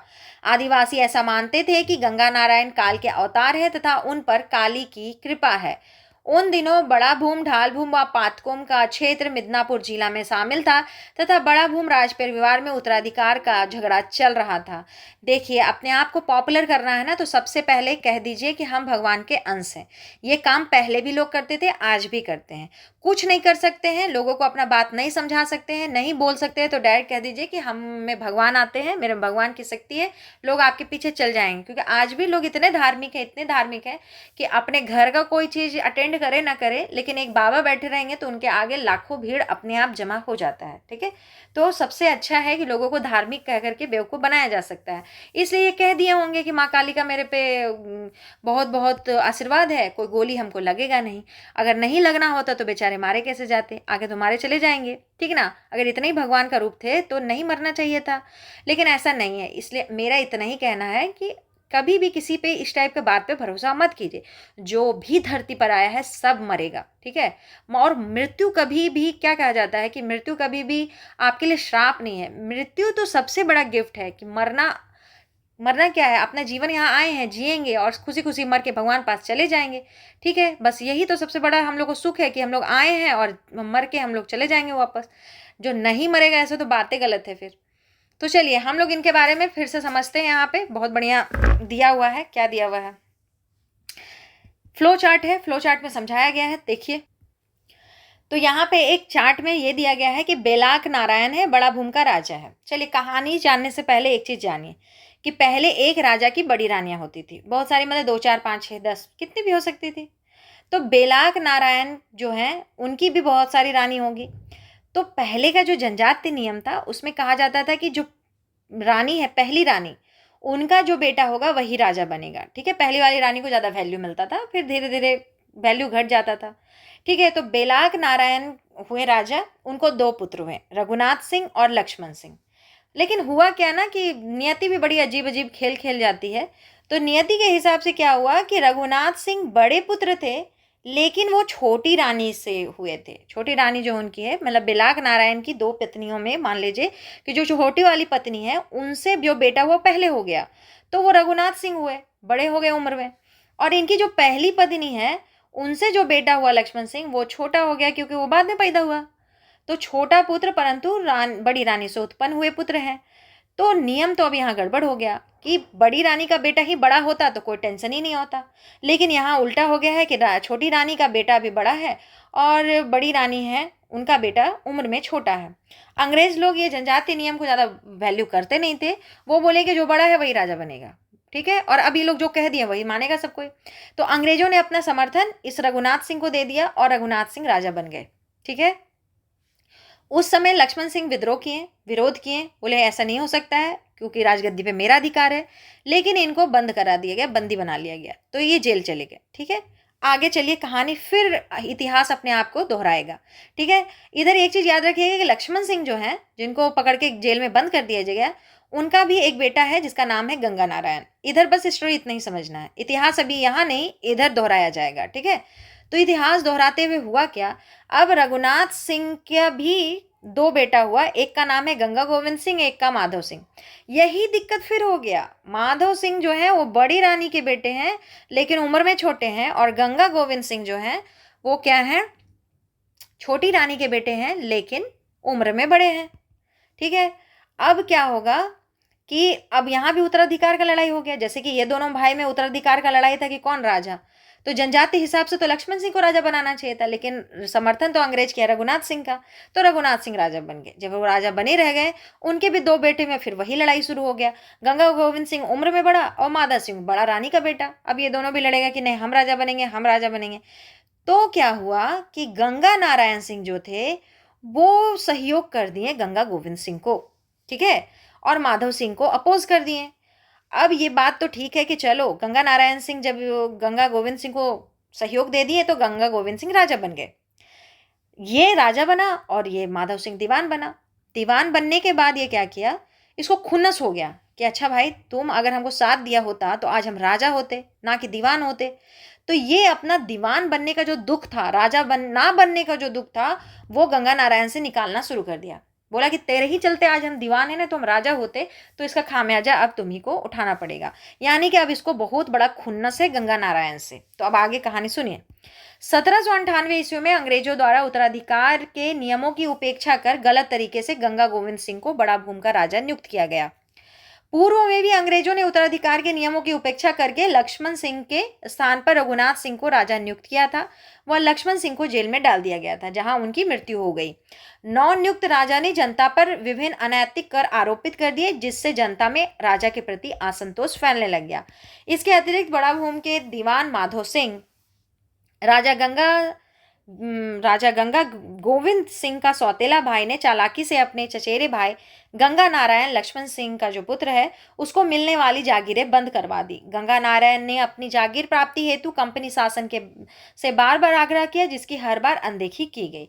देखिए, बोले ना, माधव सिंह को गंगा नारायण से गुस्सा आ गया तो इसके जितना जागीर था उस सबको क्या किया, छिनवा लिया, बंद कर दिया। जो पैसा उसको मिलता था तो माधव सिंह इसका सब कुछ को क्या किया, बंद कर दिया।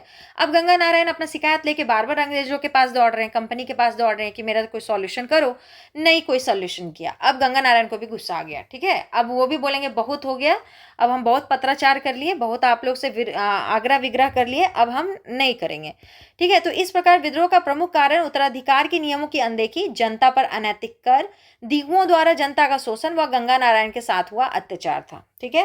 गंगा नारायण ने बदला लेने के उद्देश्य से भूमिजों को संगठित किया तथा दीवान माधव सिंह की 26 अप्रैल 1832 को हत्या कर दी, जिसके परिणाम स्वरूप भूमिज विद्रोह का आगाज हो गया। ठीक है। इसके बाद गंगा नारायण ने घटवालों की एक बड़ी सेना के साथ संपूर्ण राज्य पर कब्जा करने के उद्देश्य से बड़ा भूमि पर चढ़ाई कर दी। इस अभियान में सूरा नायक, बुली महतो, गर्दी सरदार आदि गंगा नारायण के प्रमुख सहयोगी थे। इस अभियान के दौरान गंगा नारायण ने बड़े पैमाने पर उपद्रव मचाया तथा मई 1832 में रसेल के नेतृत्व वाली तथा नवंबर 1832 में ब्रैडन व ट्रिमर के नेतृत्व वाली अंग्रेजी सेना पर सफलतापूर्वक हमला कर दिया। गंगा नारायण द्वारा अंग्रेजों पर इस सफल हमले के बाद नवंबर 1832 में ही अंग्रेज अधिकारी डेंट ने एक विशाल सेना के साथ गंगा नारायण व उनके साथियों के विरुद्ध अभियान चलाया तथा इनके कई गढ़ों को नष्ट कर दिया। इसके परिणाम स्वरूप भूमिज विद्रोह कमजोर पड़ गया। गंगा नारायण अपने समर्थकों के साथ सिंहभूम चला गया तथा कोल लड़ाकों के साथ मिलकर उसने खरसावां के ठाकुर चेतन सिंह के राज्य पर धावा बोल दिया। ठीक है। 7 फरवरी 1833 को खरसावां के ठाकुर चेतन सिंह के विरुद्ध लड़ते समय गंगा नारायण की मृत्यु हो गई, जिसके बाद यह विद्रोह कमजोर पड़ गया। ठीक है। खरसावां के ठाकुर चेतन सिंह ने गंगा नारायण का सर काटकर कैप्टन विल्किंसन को भेज दिया, जिसके बदले ठाकुर चेतन सिंह को इनाम स्वरूप 5000 रुपए मिले। गंगा नारायण की मृत्यु के साथ ही इस विद्रोह का अंत हो गया। अब बताइए गंगा नारायण सिंह के बारे में क्या कहा गया था कि इनको गोली नहीं छू सकता है, भगवान के अवतार है, तो फिर इनका तो डायरेक्ट सर काट के ही विल्किंसन को भेज दिया चेतन सिंह। ठीक है। इसका मतलब है कि ये सब हवा अफवाह उड़ाया जाता था ताकि लोग उनके समर्थन पे आए। तो इस बात को आज भी समझिए कि आज भी जो लोग इस टाइप का दावा कर रहे हैं वो आपको बेवकूफ बना रहे हैं। अब आप कहिएगा कि बिरसा मुंडा भी यही काम किए थे, तो देखिए गीता में भी कहा गया है कि अगर आप कुछ अच्छा करने के लिए झूठ थोड़ा बहुत बोलते हैं तो वो ठीक है। जैसे कि हम लोग के बिरसा मुंडा कहे कि हम भगवान के अवतार है, लेकिन वो लोगों का क्या करना चाहते थे, भला करना चाहते, तो कभी किसी के साथ गलत नहीं किए, सबके साथ अच्छा किए। और उस चीज को समझाने के लिए उनके पास कोई हथियार नहीं था, तो वो कहें कि हम भगवान का अवतार है, भगवान हमको सिंहभूंगा हमको दर्शन दिए और कहे हैं कि तुम ऐसा ऐसा करो। तो वो जानते थे कि अगर हम सिंपल वे में सबको समझाने बैठेंगे तो कोई मेरी बात नहीं सुनेगा, लेकिन वो कभी भी किसी के लिए बुरा नहीं चाहते थे और सबके लिए अच्छा करने के लिए वो झूठ बोले, क्योंकि हम मानते हैं कि झूठ ही बोले। हम लोग उनको सम्मान से भगवान बिरसा मुंडा कहते हैं, लेकिन वो असलियत में भगवान तो नहीं थे, लेकिन हाँ इतना कुछ करके गए कि भगवान से बड़े हैं। भगवान हम लोग नहीं अपने आंखों से देखे हैं, लेकिन अगर बिरसा मुंडा को कोई आंख से देखा है तो वो तो सच में उनके लिए भगवान ही होंगे। ठीक है। तो ये चीज़ है। लेकिन आजकल के लोग थोड़ा सा पैसा कमाने के लिए, लोगों का शोषण करने के लिए झूठ बोलते हैं, तो उस झूठ से बचिए। ठीक है। उस झूठ से एकदम अपने आप को बचाइए कि इस टाइप का चीज पॉसिबल नहीं है इस दुनिया जगत में। भगवान अवतार लेंगे तो वो भी बेचारे भगवान अवतार लेंगे, अभी टाइम नहीं आया उनका, तो उसके अलावा और कोई अवतार नहीं है इस धरती पर। लोगों की बातों पे बेवकूफ बनना बंद कीजिए सबसे पहले। तो चलिए हम लोग आगे पढ़ते हैं। इस विद्रोह के दौरान गंगा नारायण के द्वारा जब किसी को मारने का आदेश दिया जाता था तो घाट पार करो मुहावरा का प्रयोग किया जाता था। मतलब घाट पार करो मतलब उसको मार दो। इस विद्रोह का प्रसार मुख्यतः सिंहभूम व बीरभूम क्षेत्र में था। इस विद्रोह के बाद जंगल महाल क्षेत्र में व्यापक प्रशासनिक परिवर्तन किया गया। 1833 ईस्वी के रेगुलेशन 13 के तहत राजस्व नीति में परिवर्तन किया गया तथा जंगल महल जिला को समाप्त कर दिया गया। प्रशासनिक परिवर्तन के अंतर्गत जंगल महल के सोन पहाड़ी, शेरगढ़ व विष्णुपुर को वर्धमान में शामिल कर दिया गया तथा जंगल महल के शेष भाग व मानभूम से अलग किए गए ढालभूम को मिलाकर मानभूम जिला का गठन किया गया। अगला जो है वो है पोटोहो का विद्रोह 1837 ईस्वी। ठीक है। इस विद्रोह का प्रमुख कारण अंग्रेजों द्वारा सिंहभूम पर किया गया आक्रमण था। इस विद्रोह का नेतृत्व पोटोहो द्वारा किया गया था। पोटोहो इस क्षेत्र में मुंडामान की शासन व्यवस्था अपनाना चाहते थे। इस विद्रोह के दौरान अंग्रेजों ने कैप्टन आर्मस्ट्रांग व टिकेल के नेतृत्व में सैनिकों का एक जत्था 17 से 18 नवंबर 1937 को सिंहभूम की ओर भेजा। कोल्हान क्षेत्र सिंहभूम के टोटो प्रखंड स्थित राजबासा पीढ़ के पोटो सरदार को इसकी जानकारी होने पर उन्होंने 22 पीढ़ के लोगों के साथ अंग्रेजों का विरोध किया। ठीक है। डॉक्टर पॉल स्टूमर नीदरलैंड, इन्होंने पोटो सरदार पर शोध कार्य किया है, जिसकी जानकारी उनकी पुस्तक a land of their own से मिलती है। इंपॉर्टेंट है, थोड़ा इसको याद रखिएगा। ठीक ना। अब आगे देखते हैं। पोटोहो के विद्रोह के दौरान तीर प्रतीक चिन्ह था। प्रतीक चिन्ह क्या था? तीर, जिसे हो गांव के शौर्य के रूप में पूरे गांव में घुमाकर लोगों का समर्थन प्राप्त किया गया। यह तीर मंगी नायक ने पोटो सरदार को दिया था। नाम याद रखेंगे, मंगी नायक ने यह तीर दिया था। उन्होंने 18 नवंबर 1837 को सिंहभूम के सेरेंगसिया घाटी में लोगों को एकजुट कर अंग्रेजों के विरुद्ध युद्ध किया, जिसे सेरेंगसिया घाटी युद्ध के नाम से भी जाना जाता है। इस युद्ध में 26 हो लड़ाके सहित शहीद हो गए, जबकि कई अंग्रेज सैनिक भी हताहत हुए। इस पराजय के बाद 20 नवंबर 1837 को अंग्रेजी सेना ने राजबासा नामक गांव पर आक्रमण करके पूरे गांव को जला दिया तथा पोटोहो के पिता सहित कई ग्रामीणों को गिरफ्तार कर लिया। 8 दिसंबर 1837 को अंग्रेजों ने पोटोहो सहित अन्य कई व्यक्तियों को गिरफ्तार कर लिया। ब्रिटिश सरकार द्वारा 1 जनवरी 1838 को पोटोहो, नाराहो व बुढ़ईहो को जगन्नाथपुर, पूर्वी सिंहभूम में बरगद के पेड़ पर फांसी दी गई तथा 2 जनवरी 1838 को बोड़ाहो व पांडुआहो को सेरेंगसिया गांव में ब्रिटिश सैनिकों की हत्या के आरोप में फांसी की सजा दी गई। थोड़ा इंपॉर्टेंट है, एक बार और आप इसको पॉज कीजिए और पढ़ लीजिए, ठीक ना, इस वाले लाइन को। चलिए, इस विद्रोह के पश्चात कोल्हान गवर्नमेंट स्टेट का गठन किया गया तथा इस क्षेत्र में 1837 ईस्वी में विल्किंसन रूल लागू किया गया तथा मुंडा मान की शासन व्यवस्था को मान्यता प्रदान किया गया। कोल्हान गवर्नमेंट स्टेट के गठन का श्रेय कैप्टन थॉमस विल्किंसन को ही दिया जाता है। तो इंपॉर्टेंट है, देखिए क्वेश्चन पूछा हुआ भी है तो थोड़ा ध्यान रखेंगे। चलिए, संथाल विद्रोह, बहुत इंपॉर्टेंट विद्रोह 1855-56 में हुआ था। पूरा इस विद्रोह से क्वेश्चंस आता है, हमेशा आता है, एकदम स्टार मार्क देखिए, सब जगह चमक रहा है ना, खूब चमकेगा, खूब सारा है इसमें। चलिए तो शुरू किया जाए। जब सबसे पहले ये कॉलम ही पढ़ लेते हैं। संथाल विद्रोह के अन्य नाम: हूल विद्रोह, संथाल विद्रोह, सिद्धू कानू का विद्रोह, संथाल परगना की प्रथम जन क्रांति, भारत की प्रथम जन क्रांति कार्ल मार्क्स के अनुसार से, और मुक्ति आंदोलन, खूनी आंदोलन, इन्हीं को कहा जाता है। ठीक है, तो संथाल विद्रोह हम लोग शुरू कर रहे हैं। इस विद्रोह को हूल विद्रोह, संथाल हूल, सिद्धू कानू का विद्रोह आदि नामों से जाना जाता है। जनजातीय भाषा में हूल का अर्थ क्रांति या बगावत होता है। इस विद्रोह को संथाल परगना की प्रथम जन क्रांति तथा मुक्ति आंदोलन भी कहा जाता है। इस विद्रोह में व्यापक नरसंहार होने के कारण इसे खूनी विद्रोह भी कहा जाता है। कार्ल मार्क्स ने अपनी पुस्तक notes on the Indian history में संथाल विद्रोह को भारत की प्रथम जन क्रांति की संज्ञा दी है।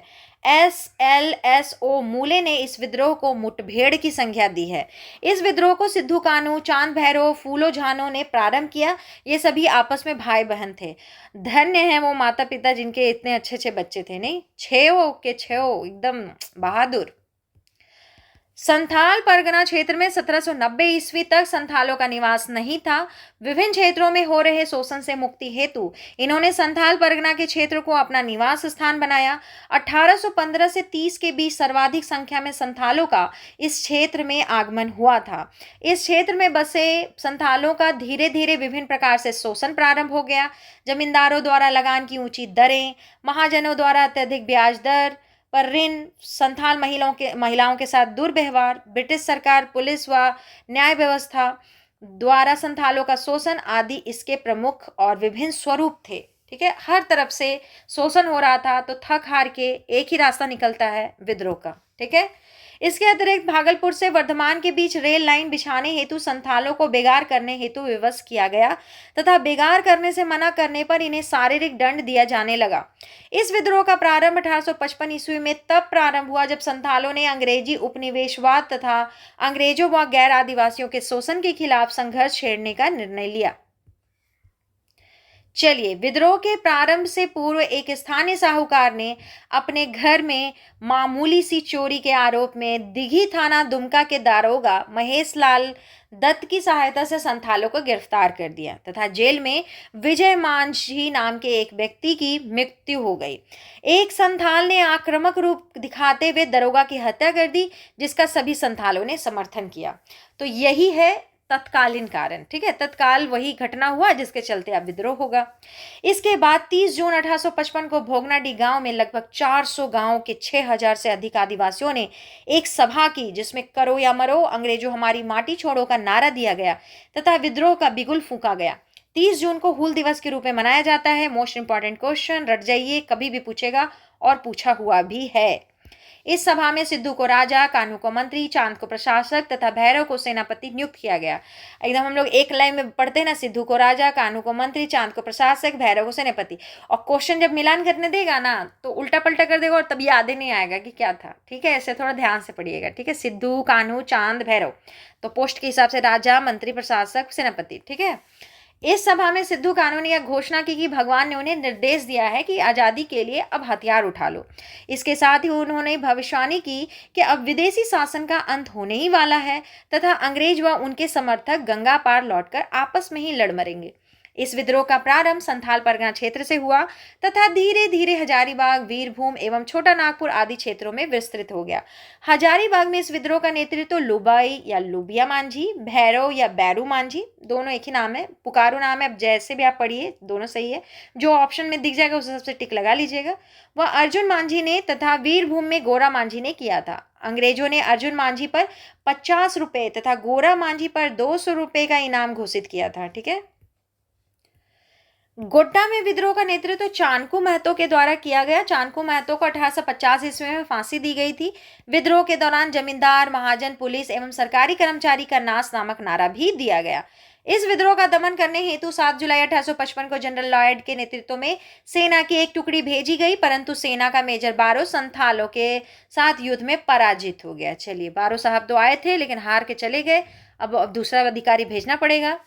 24 जुलाई को अंग्रेजों व संथालों के बीच रघुनाथपुर में विद्रोह हुआ, जिसमें संथालों की पराजय हुई, जिसके बाद अंग्रेजों ने भोगनाडी गांव को जला दिया व बरहेट पर कब्जा कर लिया। 16 से 17 सितंबर 1855 को सुंदरव व रामा मांझी तथा मुचिया कोमना जिला के नेतृत्व में लगभग 3000 विद्रोहियों ने कई थानों व गांवों पर कब्जा कर लिया। वह करहरिया थाना गोड्डा के दरोगा प्रताप राय की हत्या कर दी। एक बात समझिए कि दरोगा लोग मारे जा रहे हैं, इसका मतलब कि उस समय दरोगा लोग बड़ी बदमाश हुआ करते थे, समझे, बहुत तंग किया करते थे ये दरोगा लोग। ठीक है, बहुत सब मूवी भी देखिएगा ना, देखिएगा, बहुत प्रताड़ित करते थे दरोगा लोग, इसीलिए मारे जा रहे हैं ये लोग। अभी एक और दरोगा मारा गया था, अभी यहाँ गोड्डा का दरोगा मारा गया है। ठीक ना। इस विद्रोह के दौरान जमींदार की हवेली को जलाया गया तथा चार्ल्स मासे की कदमसीर स्थित नील कोठी पर भी हमला किया गया। इसके बाद ब्रिटिश सरकार ने 13 नवंबर 1855 को उपद्रव वाले इलाकों में मार्शल लॉ लागू कर दिया तथा विद्रोही नेता को पकड़ने पर 10,000 रुपए का इनाम घोषित कर दिया गया। अंग्रेजों ने इस विद्रोह को दबाने हेतु क्रूरतापूर्वक कदम उठाया तथा चांद व भैरव की बढ़ैत में गोली मारकर हत्या कर दी। तो यहां मारे गए कौन कौन मार गए? चांद और भैरव, दोनों भाई, छोटे वाले दोनों मारे गए ना। अब हम लोग संथाल विद्रोह के प्रमुख नारा एक जगह लिखा हुआ, पढ़ लीजिए, कभी काम आएगा लिखने में। अपना देश अपना राज, दूर भगाओ विदेशी राज, करो या मरो अंग्रेजों हमारी माटी छोड़ो, जमींदार, महाजन, पुलिस एवं सरकारी कर्मचारियों का नाश हो। ठीक है, तो आगे बढ़ा जाए। 2 भाई की मृत्यु हो चुकी है। अब आगे कहानी देखते हैं। दिसंबर 1855 में सिद्धू मुर्मू को गिरफ्तार कर लिया गया। भागलपुर न्यायालय में उस पर मुकदमा चलाने के बाद 5 दिसंबर 1855 को उनको फांसी दे दी गई। सिद्धू मुर्मू की गिरफ्तारी मेजर सकरका द्वारा मुनिया मांझी से प्राप्त सूचना के आधार पर किया गया, यानी कि ये आदमी गद्दार है, बता दिया। फरवरी 1856 ईस्वी में एक घटवाल सरदार की सूचना पर कान्हू मुर्मू भी पकड़े गए तथा उन्हें 23 फरवरी 1856 ईस्वी को अपने ही भोगनाडी गांव के ठाकुरबाड़ी परिसर में फांसी पर लटका दिया गया। ठीक है, दोनों भाई का भी क्या हो गया, अंत हो गया। इस विद्रोह को दबाने में अंग्रेजी अधिकारी कैप्टन अलेक्जेंडर, लेफ्टिनेंट थॉमसन एवं लेफ्टिनेंट रीड ने महत्वपूर्ण भूमिका निभाई। इस विद्रोह में 50,000 से अधिक संथाली पुरुष महिलाओं ने भागीदारी की, जिसमें 15,000 से अधिक लोग मारे गए। 15,000 बहुत बड़ा नंबर है। एक विद्रोह में 15,000 लोग मारे जा रहे हैं, सोच के देखिए। अंग्रेजों ने इस विद्रोह के दौरान संथाल विद्रोहियों से बचाव हेतु पाकुड़ में मार्टिलो टावर का निर्माण करवाया था। संथाल विद्रोहियों ने पाकुड़ की रानी छेमा सुंदरी से इस विद्रोह के दौरान सहायता मांगी थी। इस विद्रोह के दमन के उपरांत संथाल क्षेत्र को 30 नवंबर 1856 को नॉन रेगुलेशन नामक एक अलग जिला बना दिया गया, जिसमें यूरोपीय मिशनरियों के अलावा किसी भी बाहरी को प्रवेश की इजाजत नहीं थी। संथाल परगना जिला का प्रथम जिलाधीश एशली एडन था। एलिस एडम्स की रिपोर्ट के आधार पर 1855 के एक्ट 37 के अनुसार दामिनी कोह का नाम परिवर्तित करके संथाल परगना कर दिया गया। ये इंपॉर्टेंट लाइन है, रट जाइए। तथा इसकी नई सीमाओं का निर्धारण करते हुए दुमका, देवघर, गोड्डा व राजमहल नामक 4 उपजिले भी बनाए गए। 1856 ईस्वी में संथाल परगना में भागलपुर के कमिश्नर जॉर्ज यूल की सहायता से यूल रूल नामक नई पुलिस कानून की व्यवस्था की गई। इसके तहत पारंपरिक ग्राम प्रधान की व्यवस्था लागू करते हुए ग्राम प्रमुख को पुलिस की शक्तियां प्रदान की गई। संथाल विद्रोह का मार्गदर्शन साम टुडू ने किया था। नाम याद रखेंगे कौन है, साम टुडू। अब एक कॉलम दिया हुआ है, इसको रट जाइए। संथाल विद्रोह पर आधारित प्रसिद्ध पुस्तक कौन कौन सा किताब है जिसमें संथाल विद्रोह पर कुछ बातें कही गई हैं या उसी को आधार बना के लिखा गया है? तो सबसे पहला पुस्तक है 1855 हूल डॉक्यूमेंट। इसके लेखक हैं अश्विनी कुमार पंकज। क्वेश्चन पूछा हुआ है, स्टार मार्क देखिए। Hul Hul the suppression of the Santhal rebellion in Bengal 1855 Peter Stanley लिखे हैं। Sidhu Kanhu the Santhal Hul Bharat first war of independence ये लिखे हैं तुहिन ए सिन्हा कलार्क प्रसाद, दोनों मिलके। The Santhal inspiration insurrection of 1855-57 ये इंसरेक्शन है, ठीक है। The Santhal insurrection of 1855-57 Kali Kinkar Datta के द्वारा लिखा हुआ है। Song of the rebel story of the 1855 Santhal rebellion of the Sidhu and Kanhu Murmu Akshat Dev की लिखी किताब है। The Santhal rebellion of 1855-56 the call of Thakur Peter B Anderson की पुस्तक है। चलिए, याद हो जाए तो बहुत बढ़िया, ना हो तो क्या कीजिएगा। सरदारी आंदोलन, देखिए इसको भी एक तरह से सर बना करके गोल में दिखाए हैं कि आप इस तरह से अगर कभी राइटिंग करते हैं तो ऐसे आप दिखा सकते हैं, बहुत अच्छा लगेगा, मार्क्स भी अच्छा मिलेगा, ठीक है। तो चलिए पहले हम लोग पढ़ेंगे इसमें प्रथम चरण 1858 से लेकर 81 भूमि आंदोलन सबसे महत्वपूर्ण था। फिर चला द्वितीय चरण 1858 से लेकर 90 तक पुनर्स्थापन आंदोलन, पुराने मूल्यों की पुनः स्थापना की बात की जा रही थी। और फिर तृतीय चरण 1858 से 90 तक चला राजनीतिक आंदोलन, ठीक है। तो सरदारी आंदोलन को हम लोग इस तरह से फ्लो चार्ट में दर्शा सकते हैं, ठीक है, याद भी रहेगा और मैसेज भी आप जल्दी किसी को दे सकते हैं कि हाँ ऐसे हम एक बार में दिखा दिए। चलिए, सरदारी आंदोलन 1858 से 1895। इस आंदोलन को मुल्की व मिल्की मातृभूमि व जमीन की लड़ाई या आंदोलन तथा मुल्कई लड़ाई भी कहा जाता है। मुल्कुई लड़ाई भी कहा जाता है। 1831-32 के कोल विद्रोह के समय कोल सरदार असम के चाय बागानों में काम करने हेतु चले गए थे। काम करने के बाद जब वे अपने गांव लौटे तो पाया कि उनकी जमीनों को दूसरे लोगों ने हड़प लिया है तथा वे जमीन वापस करने से इनकार कर रहे थे। इसी हड़पे गए जमीन को वापस पाने हेतु कोल सरदारों ने लगभग 40 वर्षों तक आंदोलन किया। साथ ही बलात् श्रम लागू करना तथा बिचौलियों द्वारा गैर कानूनी ढंग से किराए में वृद्धि करना भी इस आंदोलन के कारणों में शामिल था। बलात् श्रम मतलब गैर मजदूर हुआ, वो गैर मजदूर नहीं, सॉरी, बिना वेतन का जो मजदूरी कराया जाता है जबरदस्ती, उसी को कहते हैं, ठीक है। इस आंदोलन में कोल सरदारों को उरांव व मुंडा जनजाति का भी समर्थन प्राप्त हुआ था। अलग अलग उद्देश्यों के आधार पर इस आंदोलन के 3 चरण परिलक्षित होते हैं। प्रथम चरण भूमि के रूप में, और छोटा करना पड़ेगा क्या, हाँ, प्रथम चरण भूमि आंदोलन के रूप में 1858 से 81 ईस्वी तक। द्वितीय चरण पुनर्स्थापना आंदोलन के रूप में 1881 से लेकर 90 तथा तीसरा चरण राजनीतिक आंदोलन के रूप में 1890 से लेकर 95 ईस्वी तक, ठीक है। प्रथम चरण 1858 से लेकर 1881 ईस्वी। आंदोलन का यह चरण अपनी हड़पी गई भूमि को वापस पाने से संबंधित था, अतः इसे भूमि आंदोलन कहा जाता है। यह आंदोलन छोटा नागपुर खास से शुरू हुआ तथा दोईसा, खुखरा, सोनपुर और बसिया इसके प्रमुख केंद्र थे। इस आंदोलन का तेजी से प्रसार होने के परिणाम स्वरूप सरकार द्वारा भूईहरी उरांवों की जमीन कास्त के सर्वेक्षण हेतु लाल लोकनाथ शाही स्थानीय जमींदार व उप सहायक आयुक्त, इनके बारे में इनका पोस्ट बता रहा है, ठीक है। लाल लोकनाथ शाही कौन थे? स्थानीय जमींदार थे और उप सहायक आयुक्त थे, ठीक है। इनको 15 अप्रैल 1858 के एक सरकारी आदेश द्वारा जिम्मेदारी प्रदान की गई, परंतु 1862 में लोकनाथ शाही की मृत्यु हो गई। 4 साल काम किए, मर गए। 58 से लेके 62, है ना, 58 से 62 4 ही ना हुआ, हाँ 4 साल हुआ। भूमि के सर्वेक्षण का कार्य बीच में ही बाधित हो गया। मिला था काम इनको लोकनाथ शाही जी को, लेकिन क्या हुआ, 62 में इनकी मृत्यु हो गई, काम जो चल रहा था रुक गया। इसके पश्चात भूईहरी भूमि की आधिकारिक बंदोबस्ती के साथ छोटा नागपुर की कुछ भूधृति के पंजीकरण हेतु 1 अप्रैल 1869 को छोटा नागपुर टेन्योर्स एक्ट लागू हुआ। इस कानून में पिछले 20 वर्षों में रैयतों से छीनी गई भूईहरी व मंझेस भूमि जमींदारों की भूमि को वापस लौटाने का प्रावधान था, परंतु यह अधिनियम अपने उद्देश्यों में पूर्णतः सफल नहीं हो पाया, ठीक है। ये देखिए यहाँ पे क्या है, छोटा नागपुर टेन्योर्स एक्ट 1869, समस्या का समाधान भुइहरी और मंझे जमीन में हुआ, लेकिन समस्या का समाधान नहीं हुआ खुटकट्टी भूमि में, राजहंस भूमि में और कोड़कड़ भूमि में। ठीक है, चलिए आगे। इस कानून को लागू करते हुए 1869 से लेकर 80 तक भूमि वापसी की प्रक्रिया संचालित रही, जिससे कई गांवों के रैयतों को अपनी जमीनें वापस मिली।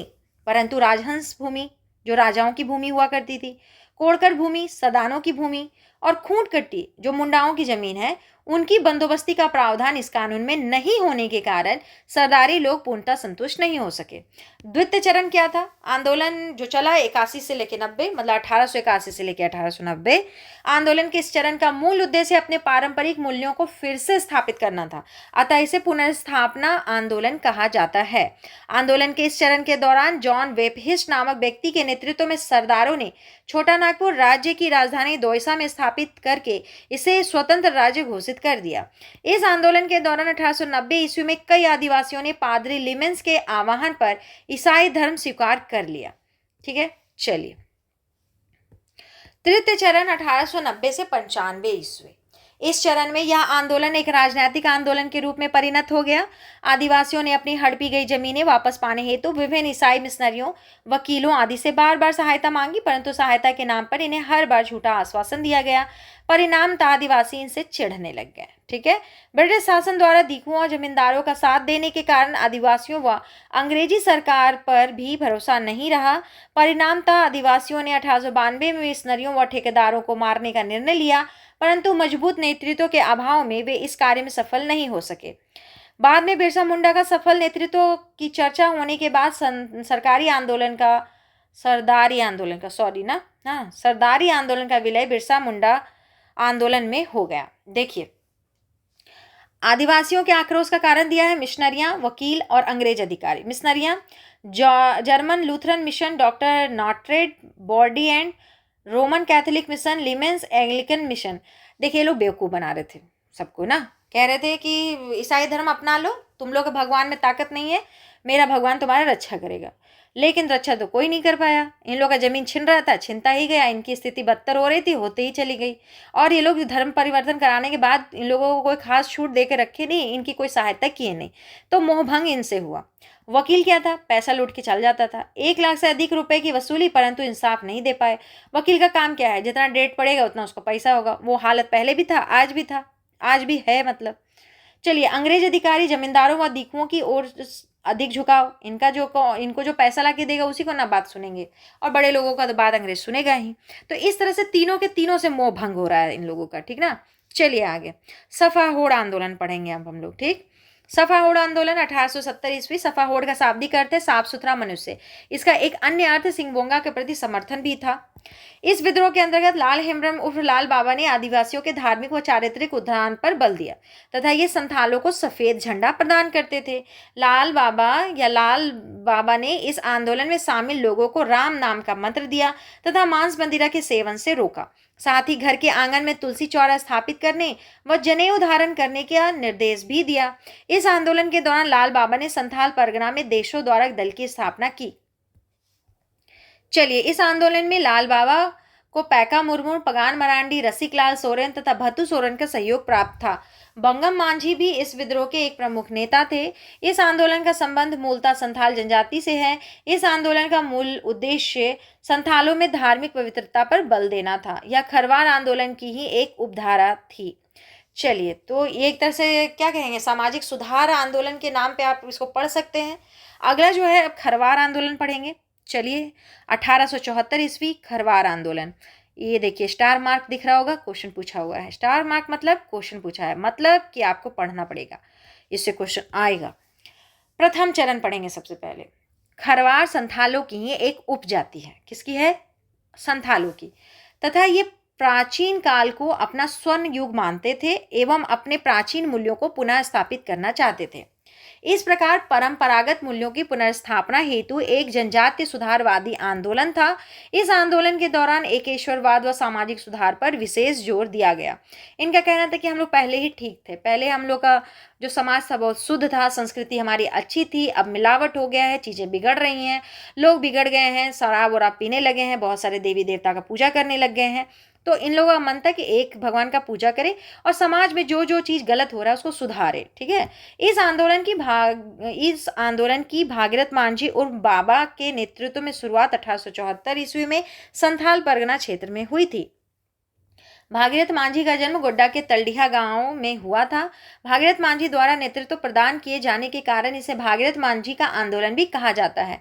आंदोलन के दौरान भागीरथ मांझी ने स्वयं को बौंशी गांव का राजा घोषित किया तथा ब्रिटिश सरकार जमींदारों को कर नहीं देने की अपील करते हुए खुद लगान प्राप्त करने की व्यवस्था प्रारंभ की। इस आंदोलन के दौरान जनजातीय लोगों में सुधार हेतु भागीरथ मांझी ने निम्न विचारों का प्रचार प्रसार किया। पहला क्या है? पहला है सूर्य एवं दुर्गा की उपासना के अतिरिक्त अन्य किसी भी देवी देवता की उपासना का परित्याग करना है। सुअर, मुर्गा, हड़िया व नाचने गाने का परित्याग करना है। देखिए, इसमें कोई बुराई नहीं है, लेकिन बुराई क्या है वो बताएं। देखिए, लोग खा पी करके सो जाएंगे। खा पी के सोना मतलब कि पी के, दारू पी के, हड़िया पी के सो जाएगा और वो झूमा ही रहेगा, वो अपने में ही खोया रहेगा। उसको ना परिवार में कमाने का टेंशन रहेगा, ना परिवार को आगे बढ़ाने का टेंशन रहेगा। जो पी के झूमते रहेगा उसमें ना कोई विचार आएगा, ना उसको कोई चीज़ गलत लगेगा, ना उसको कोई चीज़ सही लगेगा। वो तो अपने ही दुनिया में, जो दुनिया है ही नहीं, एक इल्यूजन के जो दुनिया में, वो तो खुश होकर जी रहा है। अगर उससे बाहर नहीं निकलिएगा तो आप सही और गलत को पहचानिएगा कैसे? आप सही और गलत में जो दिक्कत है आपके प्रेजेंट लाइफ में, उसको देखने के लिए आपका पूरा कॉन्शियस होना जरूरी है। तो खराबी हड़िया में नहीं है, हड़िया पी करके पूरा गुम हो जाने में है। ठीक है, पूरा उसको उसमें खो जाने में है। इसीलिए कहा गया कि इसको हटाओ। सिद्धू कान्हू संथाल विद्रोह के नेता के जन्म के स्थल को तीर्थ स्थल के रूप में मान्यता देना, संथाल विद्रोहियों का प्रतिकार तथा उप पंथों की संख्या को 12 तक सीमित करना ताकि संथाल का स्वर्ण युग को पुनर्स्थापित किया जा सके। ठीक है, उपासकों का सफा होड़, समर्पण के साथ उपासना करने वाले, भिक्षुक या बाबजिया, उदासीनता के साथ उपासना करने वाले तथा मेल बरागर बेमन से उपासना करने वालों में वर्गीकरण किया गया। चलिए, ठीक है। इस आंदोलन की व्यापकता को देखते हुए अंग्रेज सरकार ने भागीरथ मांझी एवं उनके सहयोगी ज्ञान परगनैत को गिरफ्तार कर लिया। क्यों नहीं करेंगे? अंग्रेज क्यों नहीं करेंगे? इन लोग लगान अपने से ले रहे हैं, उसके बाद बोल रहे हैं कि सूर्य का और दुर्गा का पूजा कीजिए, तो मिशनरियों को प्रॉब्लम है। इस तरह से सब मिल करके अब इन लोगों को दुखी कीजिएगा तो ये लोग आपको पकड़ना नहीं आएगा, आएगा ही आएगा। तो आंदोलन के नेता को तो गिरफ्तार करना ही पड़ेगा। नवंबर 1877 ईस्वी में दोनों को रिहा कर दिया गया, जिसके बाद यह आंदोलन संथाल परगना से होते हुए हजारीबाग, गिरिडीह व गोविंदपुर होते हुए रांची तक फैल गया। हजारीबाग में इस आंदोलन का नेतृत्व दुबू बाबा, जगेसर निवासी ने किया था। दुबू बाबा अंधविश्वास युक्त भविष्यवाणी करते थे तथा दान स्वरूप धन प्राप्त कर गायब हो गए। अच्छा, ये बात हमको नहीं पता था। चलिए, इनके बारे में यहाँ सर लिखे हैं तो सही है, लिखे होंगे कि अंधविश्वास युक्त भविष्यवाणी करते थे तथा दान स्वरूप धन प्राप्त कर गायब हो जाते थे। सोचिए, लोग अपने दुखी हैं और ऐसे ऐसे बाबा समाज में होंगे तब तो और ही बात बुरा हो जाएगा, मतलब दुख में और बड़ा दुख। चलिए, खरवार आंदोलन का दूसरा चरण दुविधा गोसाई के नेतृत्व में 1881 ईस्वी की जनगणना के खिलाफ प्रारंभ किया गया, परंतु ब्रिटिश सरकार द्वारा दुविधा गोसाई की गिरफ्तारी के बाद यह आंदोलन समाप्त हो गया। ठीक है, आगे बढ़ा जाए। अब हम लोग आ गए, बहुत इंपॉर्टेंट टॉपिक, बिरसा आंदोलन। बहुत इंपॉर्टेंट है, पढ़ना है। बिरसा आंदोलन 1895 से 1900 ईस्वी, 5 साल चला। ठीक है, इस आंदोलन को मुंडा उलगुलान भी कहा जाता है। उलगुलान का तात्पर्य विद्रोह या महान हलचल होता है। 19वीं सदी में हुए सभी आदिवासी आंदोलनों में यह सर्वाधिक व्यापक तथा संगठित आंदोलन था। इस आंदोलन का प्रारंभ 1895 ईस्वी में बिरसा मुंडा के नेतृत्व में हुआ था। इस विद्रोह का प्रारंभिक स्वरूप जो था सुधारवादी था। ठीक है, यद्यपि यह आंदोलन राजनीति या स्वतंत्र मुंडा राज की स्थापना, धार्मिक यानी कि ईसाई मुंडाओं को वापस अपने धर्म में लाना एवं आर्थिक मुंडाओं की जमीन पर पुनः अधिकार स्थापित करना उद्देश्यों से प्रेरित था। देखिए, ये जो विद्रोह था सबसे पहले सुधारवादी था, क्योंकि मुंडा समाज में जो भी चीज़ें बिगड़ गई थी उसको सुधारना चाहते थे बिरसा मुंडा। जैसे लोग वही पी के टुन रहते थे वो, और भी जो जो छोटी मोटी चीज़ें थी कि अंधविश्वास हो गया था, जादू टोना में बहुत भरोसा हो गया था, ये सब चीज़ों को दूर करना चाहते थे। ठीक है, तो पहले तो सुधारवादी ही था, लेकिन फिर धीरे धीरे हर विद्रोह इसी तरह से राजनीति हो जाता है। तो हम लोग इसको आगे पढ़ते हैं। और 3 कारण में यहाँ बताया गया है, राजनीतिक कारण, धार्मिक कारण और आर्थिक। ठीक है, यहाँ एक कॉलम में देखिए, कॉलम नहीं है, ये क्या है, जो भी है, देखिए बिरसा के सहयोगी दिया हुआ है। गया मुंडा जो है वो सेनापति हैं, दोनका मुंडा जो है राजनीतिक शाखा के प्रमुख है, और सोमा मुंडा जो है वो धार्मिक सामाजिक शाखा के प्रमुख हैं। ठीक है, धार्मिक सामाजिक शाखा के प्रमुख सोमा मुंडा, राजनीतिक शाखा के प्रमुख दोनका मुंडा, और जो सेनापति हैं वो है गया मुंडा। ठीक है, तो चलिए आगे। इस आंदोलन के प्रमुख कारण निम्नलिखित थे। पहला कारण है खूंटकटी व्यवस्था की समाप्ति से उत्पन्न बेरोजगारी की समस्या। दूसरा है मिशनरियों द्वारा भूमि सुधार संबंधी झूठे आश्वासन। और फिर है मुंडाओं की समस्या के प्रति अदालतों की उदासीनता। और अगला है 1894 ईस्वी का छोटा नागपुर वन सुरक्षा कानून के लागू होने से आदिवासियों के जीवन निर्वाह साधनों पर संकट। तो ये सब महत्वपूर्ण कारण है जिसके कारण ये युद्ध शुरू हो रहा है, ये विद्रोह जो है वो शुरू हो रहा है। ठीक है, 1895 ईस्वी में बिरसा मुंडा ने सिंगबोंगा धर्म का प्रतिपादन करते हुए लोगों को धार्मिक स्तर पर संगठित करने का प्रयास किया तथा विभिन्न बोंगाओं मतलब तरह तरह के देवी देवताओं के स्थान पर सिंगबोंगा की आराधना करने पर जोर दिया। बिरसा मुंडा ने स्वयं को सिंगबोंगा का दूत घोषित किया और इस बात का प्रचार किया कि सिंगबोंगा द्वारा उन्हें किसी भी रोग को ठीक करने के चमत्कारिक शक्ति प्रदान हुई है। इस प्रकार प्रारंभ में इस विद्रोह का प्रमुख उद्देश्य सिंगबोंगा देवता की आराधना एवं उनके प्रति समर्पण के रूप में एकेश्वरवाद का विकास था। बिरसा आंदोलन का मुख्यालय खूंटी था। इस विद्रोह के समय रांची का उपायुक्त स्ट्रेटफील्ड था, ये याद रखेंगे। इस विद्रोह या आंदोलन में गया मुंडा सेनापति थे, दोनका मुंडा राजनीतिक शाखा के प्रमुख थे, सोमा मुंडा जो थे वो धार्मिक सामाजिक शाखा के प्रमुख थे। प्रमुख सहयोगी बनकर इस आंदोलन को विस्तारित किए। मतलब कि इसमें अगर आप बिरसा मुंडा याद रखते हैं तो साथ में आपको इन लोगों का नाम भी याद रखना चाहिए, गया मुंडा के बारे, दोनका मुंडा और सोमा मुंडा, है ना। बिरसा मुंडा के आंदोलन में गया मुंडा की पत्नी मनकी मुंडा या मानकी मुंडा ने महत्वपूर्ण भूमिका अदा की थी। बहुत बहादुर स्त्री थी ये भी। मुंडा आंदोलन के समय कटोंग बाबा कटोंग, साहेब कटोंग, कटोंग रारी कटोंग, कटोंग कटो बाबा काटो, यूरोपियों को काटो, दूसरी जातियों को काटो नामक गीत प्रमुख था। चलिए, मुंडा आंदोलन का गीत है ना, कटोंग बाबा कटोंग, साहेब कटोंग, रारी कटोंग। साथ ही इस आंदोलन के दौरान अबुआ राज एटेजना महारानी राज टुंडू, अब मुंडा राज प्रारंभ हो गया है तथा महारानी का राज समाप्त हो गया है तथा अबुआ दिशुम अबुआ राज अपनी भूमि अपना राज का ऐलान भी किया गया। ठीक है, चलिए आगे। इस विद्रोह के दौरान बिरसा मुंडा को 2 बार बंदी बनाकर रखा गया था। पहली बार 24/8/1895 मतलब 24 अगस्त 1895, फिर 30/11/1897 यानी कि 30 नवंबर हो गया ना, 30 नवंबर 1897 तक बंदी बनाकर रखा गया। अंग्रेज अधिकारी GR के मेयर्स द्वारा गिरफ्तारी हुआ था। नाम याद रखिएगा मेयर्स का।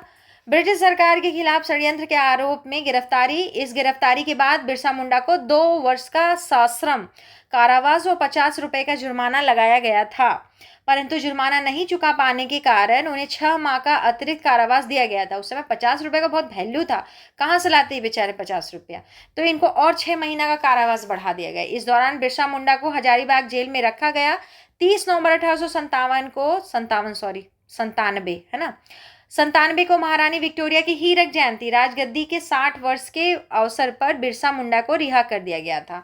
दूसरी बार इनको कब बंदी बनाया गया वो आगे भी कहानी में पढ़ेंगे, लेकिन यहाँ बता दिया है तो पढ़ लीजिए।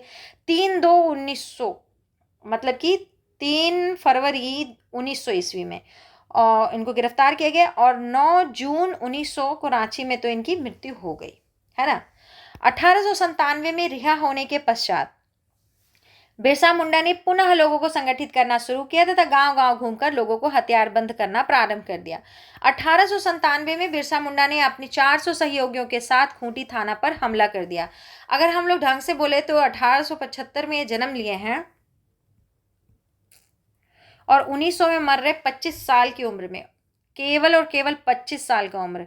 बहुत छोटे उम्र के हैं ये, बहुत ही कम उम्र के हैं और इतना बड़ा जज्बा, बहुत बहुत बड़ा, सलाम करने लायक आदमी हैं।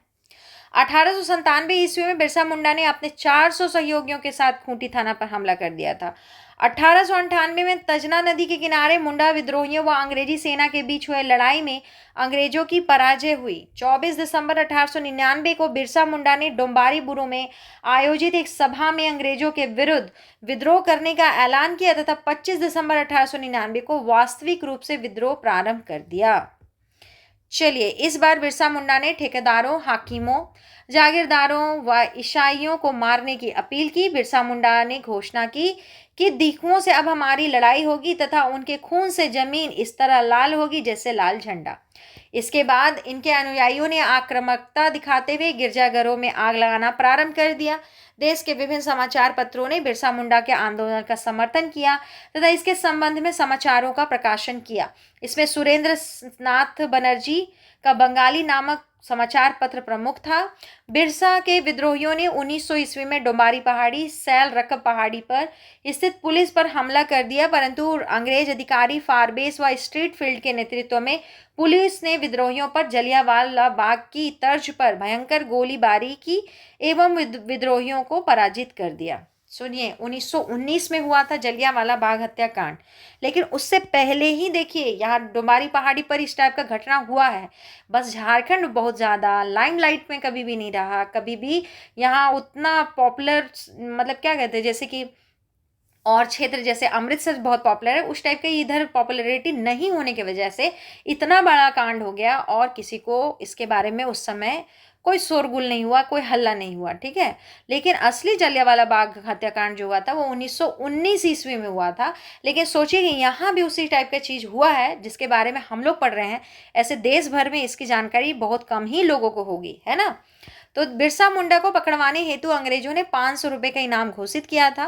बंदगांव के जगमोहन सिंह के शागिर्द वीर सिंह महली के कहने पर अंग्रेजों द्वारा 3 फरवरी 1900 को चक्रधरपुर के जमकोपाई जंगल चक्रधरपुर में सोते समय बिरसा मुंडा को गिरफ्तार कर लिया गया था।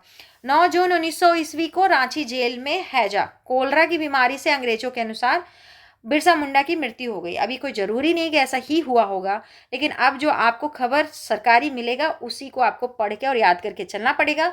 लेकिन इनके समर्थकों का और आज भी झारखंड के लोगों का यह मानना बिल्कुल भी नहीं है कि उनकी हैजा या कोलरा से मृत्यु हो गई होगी। ज़रूर से ज़रूर इनको कोई तरह का प्रताड़ना होगा, उसी से इनकी मृत्यु हुई होगी। उन लोगों ने ऐसा कह दिया क्योंकि उस समय हैजा फैला हुआ था, तो सबसे अच्छा था ताकि कोई बहुत बड़ा बवाल ना हो, कोई विद्रोह ना हो और शांति से एरिया रहे, इसलिए शायद इन लोग झूठ बोल दिए हों। ऐसा हो सकता है, ऐसा कोई क्लियर नहीं कहा जा सकता। बिरसा आंदोलन, मुंडा उलगुलान, नेतृत्व बिरसा मुंडा, विद्रोह का केंद्र खूंटी, प्रमुख गीत कटोंग बाबा कटोंग। विद्रोह के दौरान अबुआ राज का नारा दिया गया। बिरसा को पकड़वाने वाले व्यक्ति वीर सिंह महली था। इस आंदोलन में शामिल 300 मुंडा विद्रोहियों पर ब्रिटिश सरकार ने मुकदमा चलाया, जिसमें 3 को फांसी दी गई एवं 44 को आजीवन कारावास की सजा दी गई। इसके अलावा 47 लोगों को कड़ी सजा दी गई, जिसमें गया मुंडा की पत्नी मनकी मुंडा को 2 साल का जेल का सजा सुनाया गया था। ये भी हथियार उठा के किसी को मार दी थी, बहुत हिम्मत वाली ये भी महिला थी, ठीक है। चलिए आगे। इसी आंदोलन के परिणाम स्वरूप 1902 ईस्वी में गुमला को एवं 1903 ईस्वी में खूंटी को अलग अनुमंडल बनाया गया व नए न्यायालय की स्थापना की गई। इसके अतिरिक्त फोर्ब्स की सिफारिश पर लिस्टर व जॉन रीड के द्वारा 1902 से 10 तक रांची जिले का सर्वेक्षण कराया गया। इस सर्वेक्षण के आधार पर मुंडाओं की जमीन का रिकॉर्ड ऑफ राइट्स खात्यान तैयार किया गया। इसी आंदोलन के परिणाम स्वरूप बेगारी पर भी प्रतिबंध लगाने की व्यवस्था की गई। इसी विद्रोह के प्रभाव स्वरूप 11 नवंबर 1908 ईस्वी को छोटा नागपुर काश्तकारी अधिनियम CNT एक्ट पारित किया गया। इस कानून के तहत सामूहिक काश्तकारी व्यवस्था खूंट कट्टी को पुनः लागू किया गया तथा बंधुआ मजदूरी पर प्रतिबंध लगाने के साथ साथ लगान की दरों में कटौती की गई। लेकिन बंधुआ मजदूरी खाली किताबों में हटा, पेपर में हटा, फाइलों में हटा, लेकिन ये हम लोग के एरिया में बहुत सालों तक रह गया, ठीक है। चलिए, बिरसा मुंडा के आंदोलन अपने मूल उद्देश्य मुंडा राज की स्थापना को पाने में तो असफल रहा, परंतु इसने पृथक झारखंड के निर्माण हेतु आधारशिला तैयार कर दी, ठीक है। तो हम लोग इसको पूर्णतः जो असफल नहीं मानते हैं, ठीक है। अगर कोई मानता हो तो अंग्रेज लोग मानते हो, हम लोग इसको पूर्णतः असफल नहीं मानते।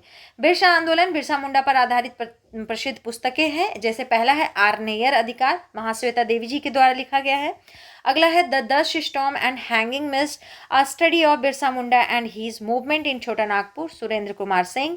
Birsa Munda and his movement 1874 to 1901, a study of a millenarian movement in Chota Nagpur, Suresh Kumar Singh. The legend of Birsa Munda, Tuhin A Sinha और Ankit Verma. Capturing Birsa Munda, a virtuality of a colonial era photograph, Daniel J Roycroft लिखे हैं। ठीक है, चलिए अब छोटा छोटा एक दो ठो बचा है, ज़्यादा नहीं बचा है। लेकिन टाना भगत आंदोलन इंपॉर्टेंट है। क्यों इंपॉर्टेंट है? बहुत क्वेश्चन आता है इससे, समझे? कोई भी एग्जाम हो ना, टाना भगत बहुत फेवरेट टॉपिक है एग्जामिनर लोग के लिए। तो 1914 में हुआ था। टाना का शाब्दिक अर्थ है टाना या खींचना। टाना भगत आंदोलन का प्रारंभ जतरा उरांव के नेतृत्व में 21 अप्रैल 1914 को बिशुनपुर गुमला से हुआ। इस आंदोलन को बिरसा मुंडा के आंदोलन का विस्तार माना जाता है। यह एक प्रकार का सांस्कृतिकरण आंदोलन था, जिसमें एकेश्वरवाद को अपनाने, मांस मदिरा को त्याग करने, आदिवासी नृत्य पर पाबंदी तथा झूम खेती की वापसी पर विशेष बल दिया गया था। झूम खेती जानते हैं ना, जो एक जगह से किए फिर अगले साल दूसरी जगह चले गए, है ना, एक जगह टिक के नहीं करते थे। इस आंदोलन को प्रसारित करने में तुरिया भगत, मांडर में शिबू भगत, घाघरा में बलराम भगत, गौरक्षणी भगत संप्रदाय से संबंधित, विशुनपुर में भिक्खू भगत, विष्णु भगत संप्रदाय से संबंधित तथा सिसई में देवमान्या नामक महिला ने महत्वपूर्ण भूमिका अदा की। इस आंदोलन का प्रमुख उद्देश्य स्वशासन की स्थापना करना था। इस आंदोलन को प्रारंभ में कुडुख धर्म आंदोलन के नाम से भी जाना गया, जो कुडुख या उरांव जनजाति का मूल धर्म है। जतरा भगत आंदोलन पहला अहिंसक आदिवासी आंदोलन था। ठीक है, महात्मा गांधी बड़ी पसंद करते थे इन लोगों को।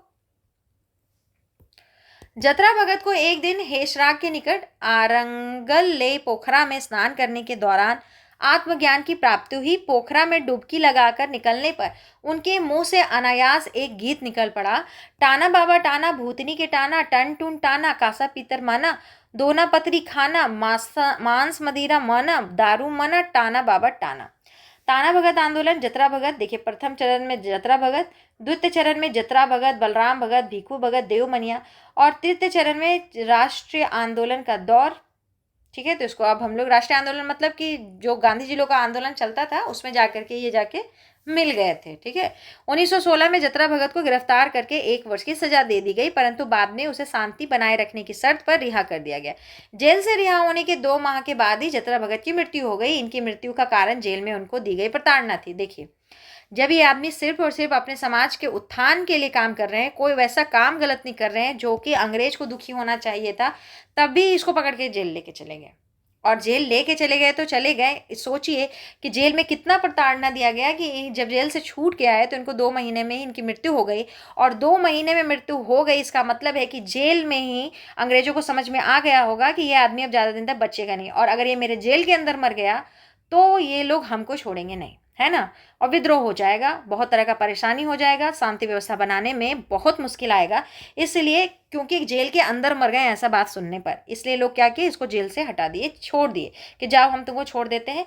लेकिन इन लोगों को पक्का पता होगा कि ये आदमी बहुत ज़्यादा बीमार हो गया है या इसको हम बहुत ज़्यादा मारपीट दिए हैं, तो अभी बचने वाला नहीं है। तो बाहर निकलते ही 2 माह में इनकी मृत्यु हो जाती है। ठीक है, सोच के देखिए कि जो कुछ नहीं किया उसको भी अंग्रेज लोग नहीं छोड़ते थे, तो जो लोग सच में विद्रोह करते होंगे उनके साथ क्या ही करते होंगे ये अंग्रेज लोग।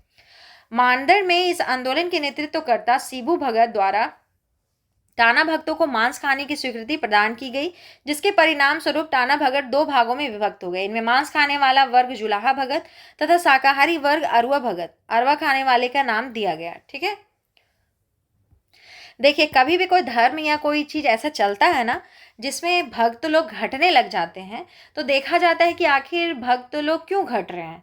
जैसे कि अगर आप कोई समुदाय बनाए हैं और पहले लोग वहाँ आपके यहाँ आ रहे थे, एंट्री ले रहे थे, और उसके बाद कुछ दिन के बाद क्या होने लगा कि सब कोई धीरे धीरे छोड़ करके जाने लगे, तो आप सबसे पहले देखिएगा ना कि आखिर रीज़न क्या है कि सबको छोड़ के जा रहे हैं। तो आपको पता चलेगा कि अरे देखो, यहाँ जुड़ने के बाद मांस वांस खाने नहीं बनता है, सो हम जा रहे हैं। तो उसी में से एक आदमी जो है ना, शिबू भगत, बहुत दिमाग वाले आदमी हैं। ये दिमाग लगाए कि अगर इस तरह से करेंगे तो धीरे धीरे जो हम लोग अनुयायी हो घट जाएंगे, तो क्यों ना ऐसा किया जाए कि अनुयायी मेरे बने रहे, लेकिन इन लोगों को मांस खाने का भी छूट दे दिया जाए। तो इन लोगों को, जो लोग मांस खाना चाहते हैं वो खा ले, लेकिन फिर भी समुदाय में जुड़े रहे। इस टाइप का मेंटेलिटी होता था। मतलब मेंटेलिटी क्या है, ये सब देखिए आप, कोई समाज है वो संघ चलाइएगा ना, तो धीरे धीरे आप में भी ये क्वालिटी आ जाएगा। तो उसी हिसाब से छोड़ा गया। तो जो लोग मांस खाए उन लोगों को जुलाहा भगत कहा गया, जो लोग शाकाहारी रहे वो अरुआ भगत रहे। लेकिन एक बात है, खाए कुछ भी, आखिरकार जुड़े रहे एक समाज से, यही सबसे बड़ी बात होती है। धार्मिक आंदोलन के रूप में प्रारंभ या आंदोलन बाद में राजनीतिक आंदोलन में परिवर्तित हो गया। 1916 ईस्वी के अंत तक इस आंदोलन का विस्तार रांची के साथ साथ पलामू तक फैल गया।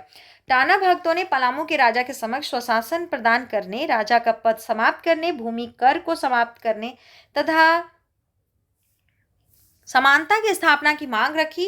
राजा ने इन मांगों को अस्वीकृत कर दिया, जिसके कारण टाना भक्तों व राजा के समक्ष तनाव की स्थिति उत्पन्न हो गई। ठीक है, आगे बढ़ा जाए। इस आंदोलन का विस्तार सरगुजा तक हो गया। ठीक है, 1919 ईस्वी में छोटा नागपुर प्रमंडल में टाना भगत आंदोलन से जुड़े शिबू भगत, देविया भगत, सिंहा भगत, माया भगत व सुकरा भगत को गिरफ्तार कर उन्हें सजा दी गई, परंतु आंदोलन जारी रहा। दिसंबर 1919 में तुरिया भगत एवं जीतू भगत ने चौकीदारी कर एवं जमींदारों को मालगुजारी नहीं देने का आह्वान किया। यह आंदोलन पूर्णतः अहिंसक था तथा टाना भक्तों ने इस आंदोलन के तृतीय चरण में महात्मा गांधी के असहयोग आंदोलन में महत्वपूर्ण योगदान दिया। 1921 ईस्वी के असहयोग आंदोलन में टाना भक्तों ने सिद्धू भगत के नेतृत्व में भाग लिया था। इस दौरान टाना भक्तों ने शराब की दुकानों पर धरना दिया, सत्याग्रह एवं प्रदर्शनों में अपनी भागीदारी आदि द्वारा असहयोग आंदोलन को मजबूती दिया। महात्मा गांधी से प्रभावित होकर टाना भक्तों ने चरखा व खादी वस्त्रों का अनुसरण किया। महात्मा गांधी के अनुसार टाना भगत उनके सबसे प्रिय अनुयायी थे। टाना भक्तों ने कांग्रेस के 1922 के गया अधिवेशन व 1923 के नागपुर अधिवेशन में भाग लिया। चलिए ये याद रखिएगा, ठीक है, कि टाना भगत लोग बहुत खुशी खुशी दोनों अधिवेशन में भाग लेने गए थे। कांग्रेस के 1922 में गया का अधिवेशन हुआ था और 1923 में नागपुर का अधिवेशन हुआ था, दोनों को अटेंड किए थे। ठीक है, यह विशुद्ध गांधीवादी तरीके से लड़ा गया पहला आदिवासी अहिंसक आंदोलन था। ठीक है, चलिए 1930 में सरदार पटेल द्वारा बारदोली में कर ना देने का आंदोलन चलाया गया था, ये हम लोग पढ़े हैं इतिहास में, जिससे प्रभावित होकर टाना भक्तों ने भी सरकार को कर देना बंद कर दिया। बंगाल के तेभागा आंदोलन की प्रेरणा टाना भगत आंदोलन से मिली थी। बंगाल के तेभागा आंदोलन की प्रेरणा टाना भगत के आंदोलन से मिली थी। 1940 ईस्वी के रामगढ़ अधिवेशन में टाना भक्तों ने महात्मा गांधी को 400 रुपए के उपहार स्वरूप प्रदान किए थे। टाना भक्तों के विकास हेतु 1948 ईस्वी में रांची जिला टाना भगत पुनर्वास परिषद अधिनियम पारित किया गया तथा 2017 में टाना भगत विकास प्राधिकरण का गठन किया गया था। इन लोग अभी भी रांची में आते हैं, शांति से अपना बात रखते हैं, घूमते फिरते हैं और चले जाते हैं। ठीक है, टाना भगत की अन्य भाषाएं हैं बाछीदान भगत, नारायण भगत, कर्मा भगत, लोदरी भगत, नवा भगत। ठीक है, चलिए अब अगला जो है वो है हरि बाबा आंदोलन 1931 ईस्वी। यह आंदोलन हरि बाबा उर्फ दुकाहो के नेतृत्व में सिंहभूम क्षेत्र में चलाया गया। ठीक है, यह एक प्रकार का शुद्धि आंदोलन था। इस आंदोलन के दौरान मांस मंदिर का सेवन नहीं करना, भूत प्रेत जैसे अंधविश्वासों को नहीं मानना तथा जनेऊ धारण करना जैसे सुधारों का प्रचार प्रसार किया गया। इस आंदोलन के दौरान सरना धर्म का व्यापक प्रचार प्रसार किया गया। इस आंदोलन का मुख्य उद्देश्य हो जनजाति के लोगों को बाहरी अत्याचारों से बचाने हेतु संगठित करना था। इस आंदोलन में बारकेला क्षेत्र के भूता गांव निवासी सिंगराय हो, भाड़ा हाथू क्षेत्र के बामिया हो तथा गाड़िया क्षेत्र के हरी, दूला व बिरजो हो ने बढ़ चढ़कर हिस्सा लिया था। इस आंदोलन के दौरान आंदोलनकारियों ने टेलीफोन लाइन, टेलीग्राफ तार आदि की सेवाओं को बाधित कर अंग्रेजों का पुरजोर विरोध किया था। दुकाहो को 27 जुलाई 1931 को सीबू संथाल के साथ अंग्रेजों द्वारा गिरफ्तार करके आंदोलन को कमजोर करने का प्रयास किया गया। यह आंदोलन भी गांधी जी के विचारों से प्रभावित था। दुकाहो पर गांधीवादी विचारधारा का प्रभाव पंडित गोपबंधु दास के कारण पड़ा, जो असहयोग आंदोलन के संबंध में सिंहभूम आए थे। चलिए जनजातीय आंदोलन एक नजर में। ठीक है, ये कॉलम पढ़ लीजिए फटाफट याद करके और रिवीजन के टाइम में भी देखिएगा। ढाल विद्रोह ढाल भूमि में हुआ 1767 से लेकर 77 में। जगन्नाथ ढाल इसके नेतृत्व करता थे। लेफ्टिनेंट रुक और कैप्टन मॉर्गन इसके दमन करता थे। चुआर आंदोलन, चुआर विद्रोह जो था वो सिंहभूम में हुआ 1769 से 1805 ईस्वी। रघुनाथ महतो और श्याम गंजम इसके प्रमुख नेता थे। लेफ्टिनेंट गोडियार और क्रॉफर्ड इसको क्या किए, दमन किए। चेरो विद्रोह जो है पलामू में हुआ 1770 से लेकर के 1818 ईस्वी। चित्रजीत राय और जयनाथ सिंह इसके नेतृत्व करता थे। एक राजा था, एक दीवान था। कैप्टन जैकब कैमक इसको दमन किए थे। भोक्ता विद्रोह पलामू में चला था 1770 से लेकर 71 ईस्वी। जयनाथ सिंह इसके नेतृत्व करता थे और कैप्टन जैकब कैमक ही दमन करता हुआ। ठीक है, यही जो है ना जयनाथ सिंह, वही वाले दीवान जो थे, तो उनका अपना राजा भी तो थे एक जगह के। चलिए, घटवाल विद्रोह रामगढ़ 1772-73 विभिन्न घटवाल सरदार कैप्टन जैकब कैमक। पहाड़िया विद्रोह संथाल परगना 1772 से 82 ना 1772 से 82। जगन्नाथ देव और सर्वेश्वरी, हे भगवान ऐसा नाम है कि मेरे जीभ से नहीं उलट रहा। सर्वेश्वरी रानी थी ना ये 6 माह की। क्लीवलैंड, क्लीवलैंड कौन है, दमन करता है। चलिए, और कुछ दिया है क्या, बहुत बड़ा कॉलम है, तो आप इसको स्क्रीनशॉट ले लीजिए, पढ़ लीजिए। जो हम लोग पढ़ के आए हैं वही है। ठीक है, वीडियो बहुत ज़्यादा लंबा करने का कोई फ़ायदा नहीं है, आपको हम यहीं छोड़ देते हैं। आप यहाँ वीडियो लाइक भी कर लीजिएगा, इसको पॉज करके पढ़ भी लीजिएगा और चैनल को सब्सक्राइब कर लिया कीजिए। ठीक है, बहुत मेहनत लगता है, 2 घंटे से लगातार बोल रहे हैं हम। चलिए, इसको वीडियो को लाइक कर लीजिएगा। धन्यवाद।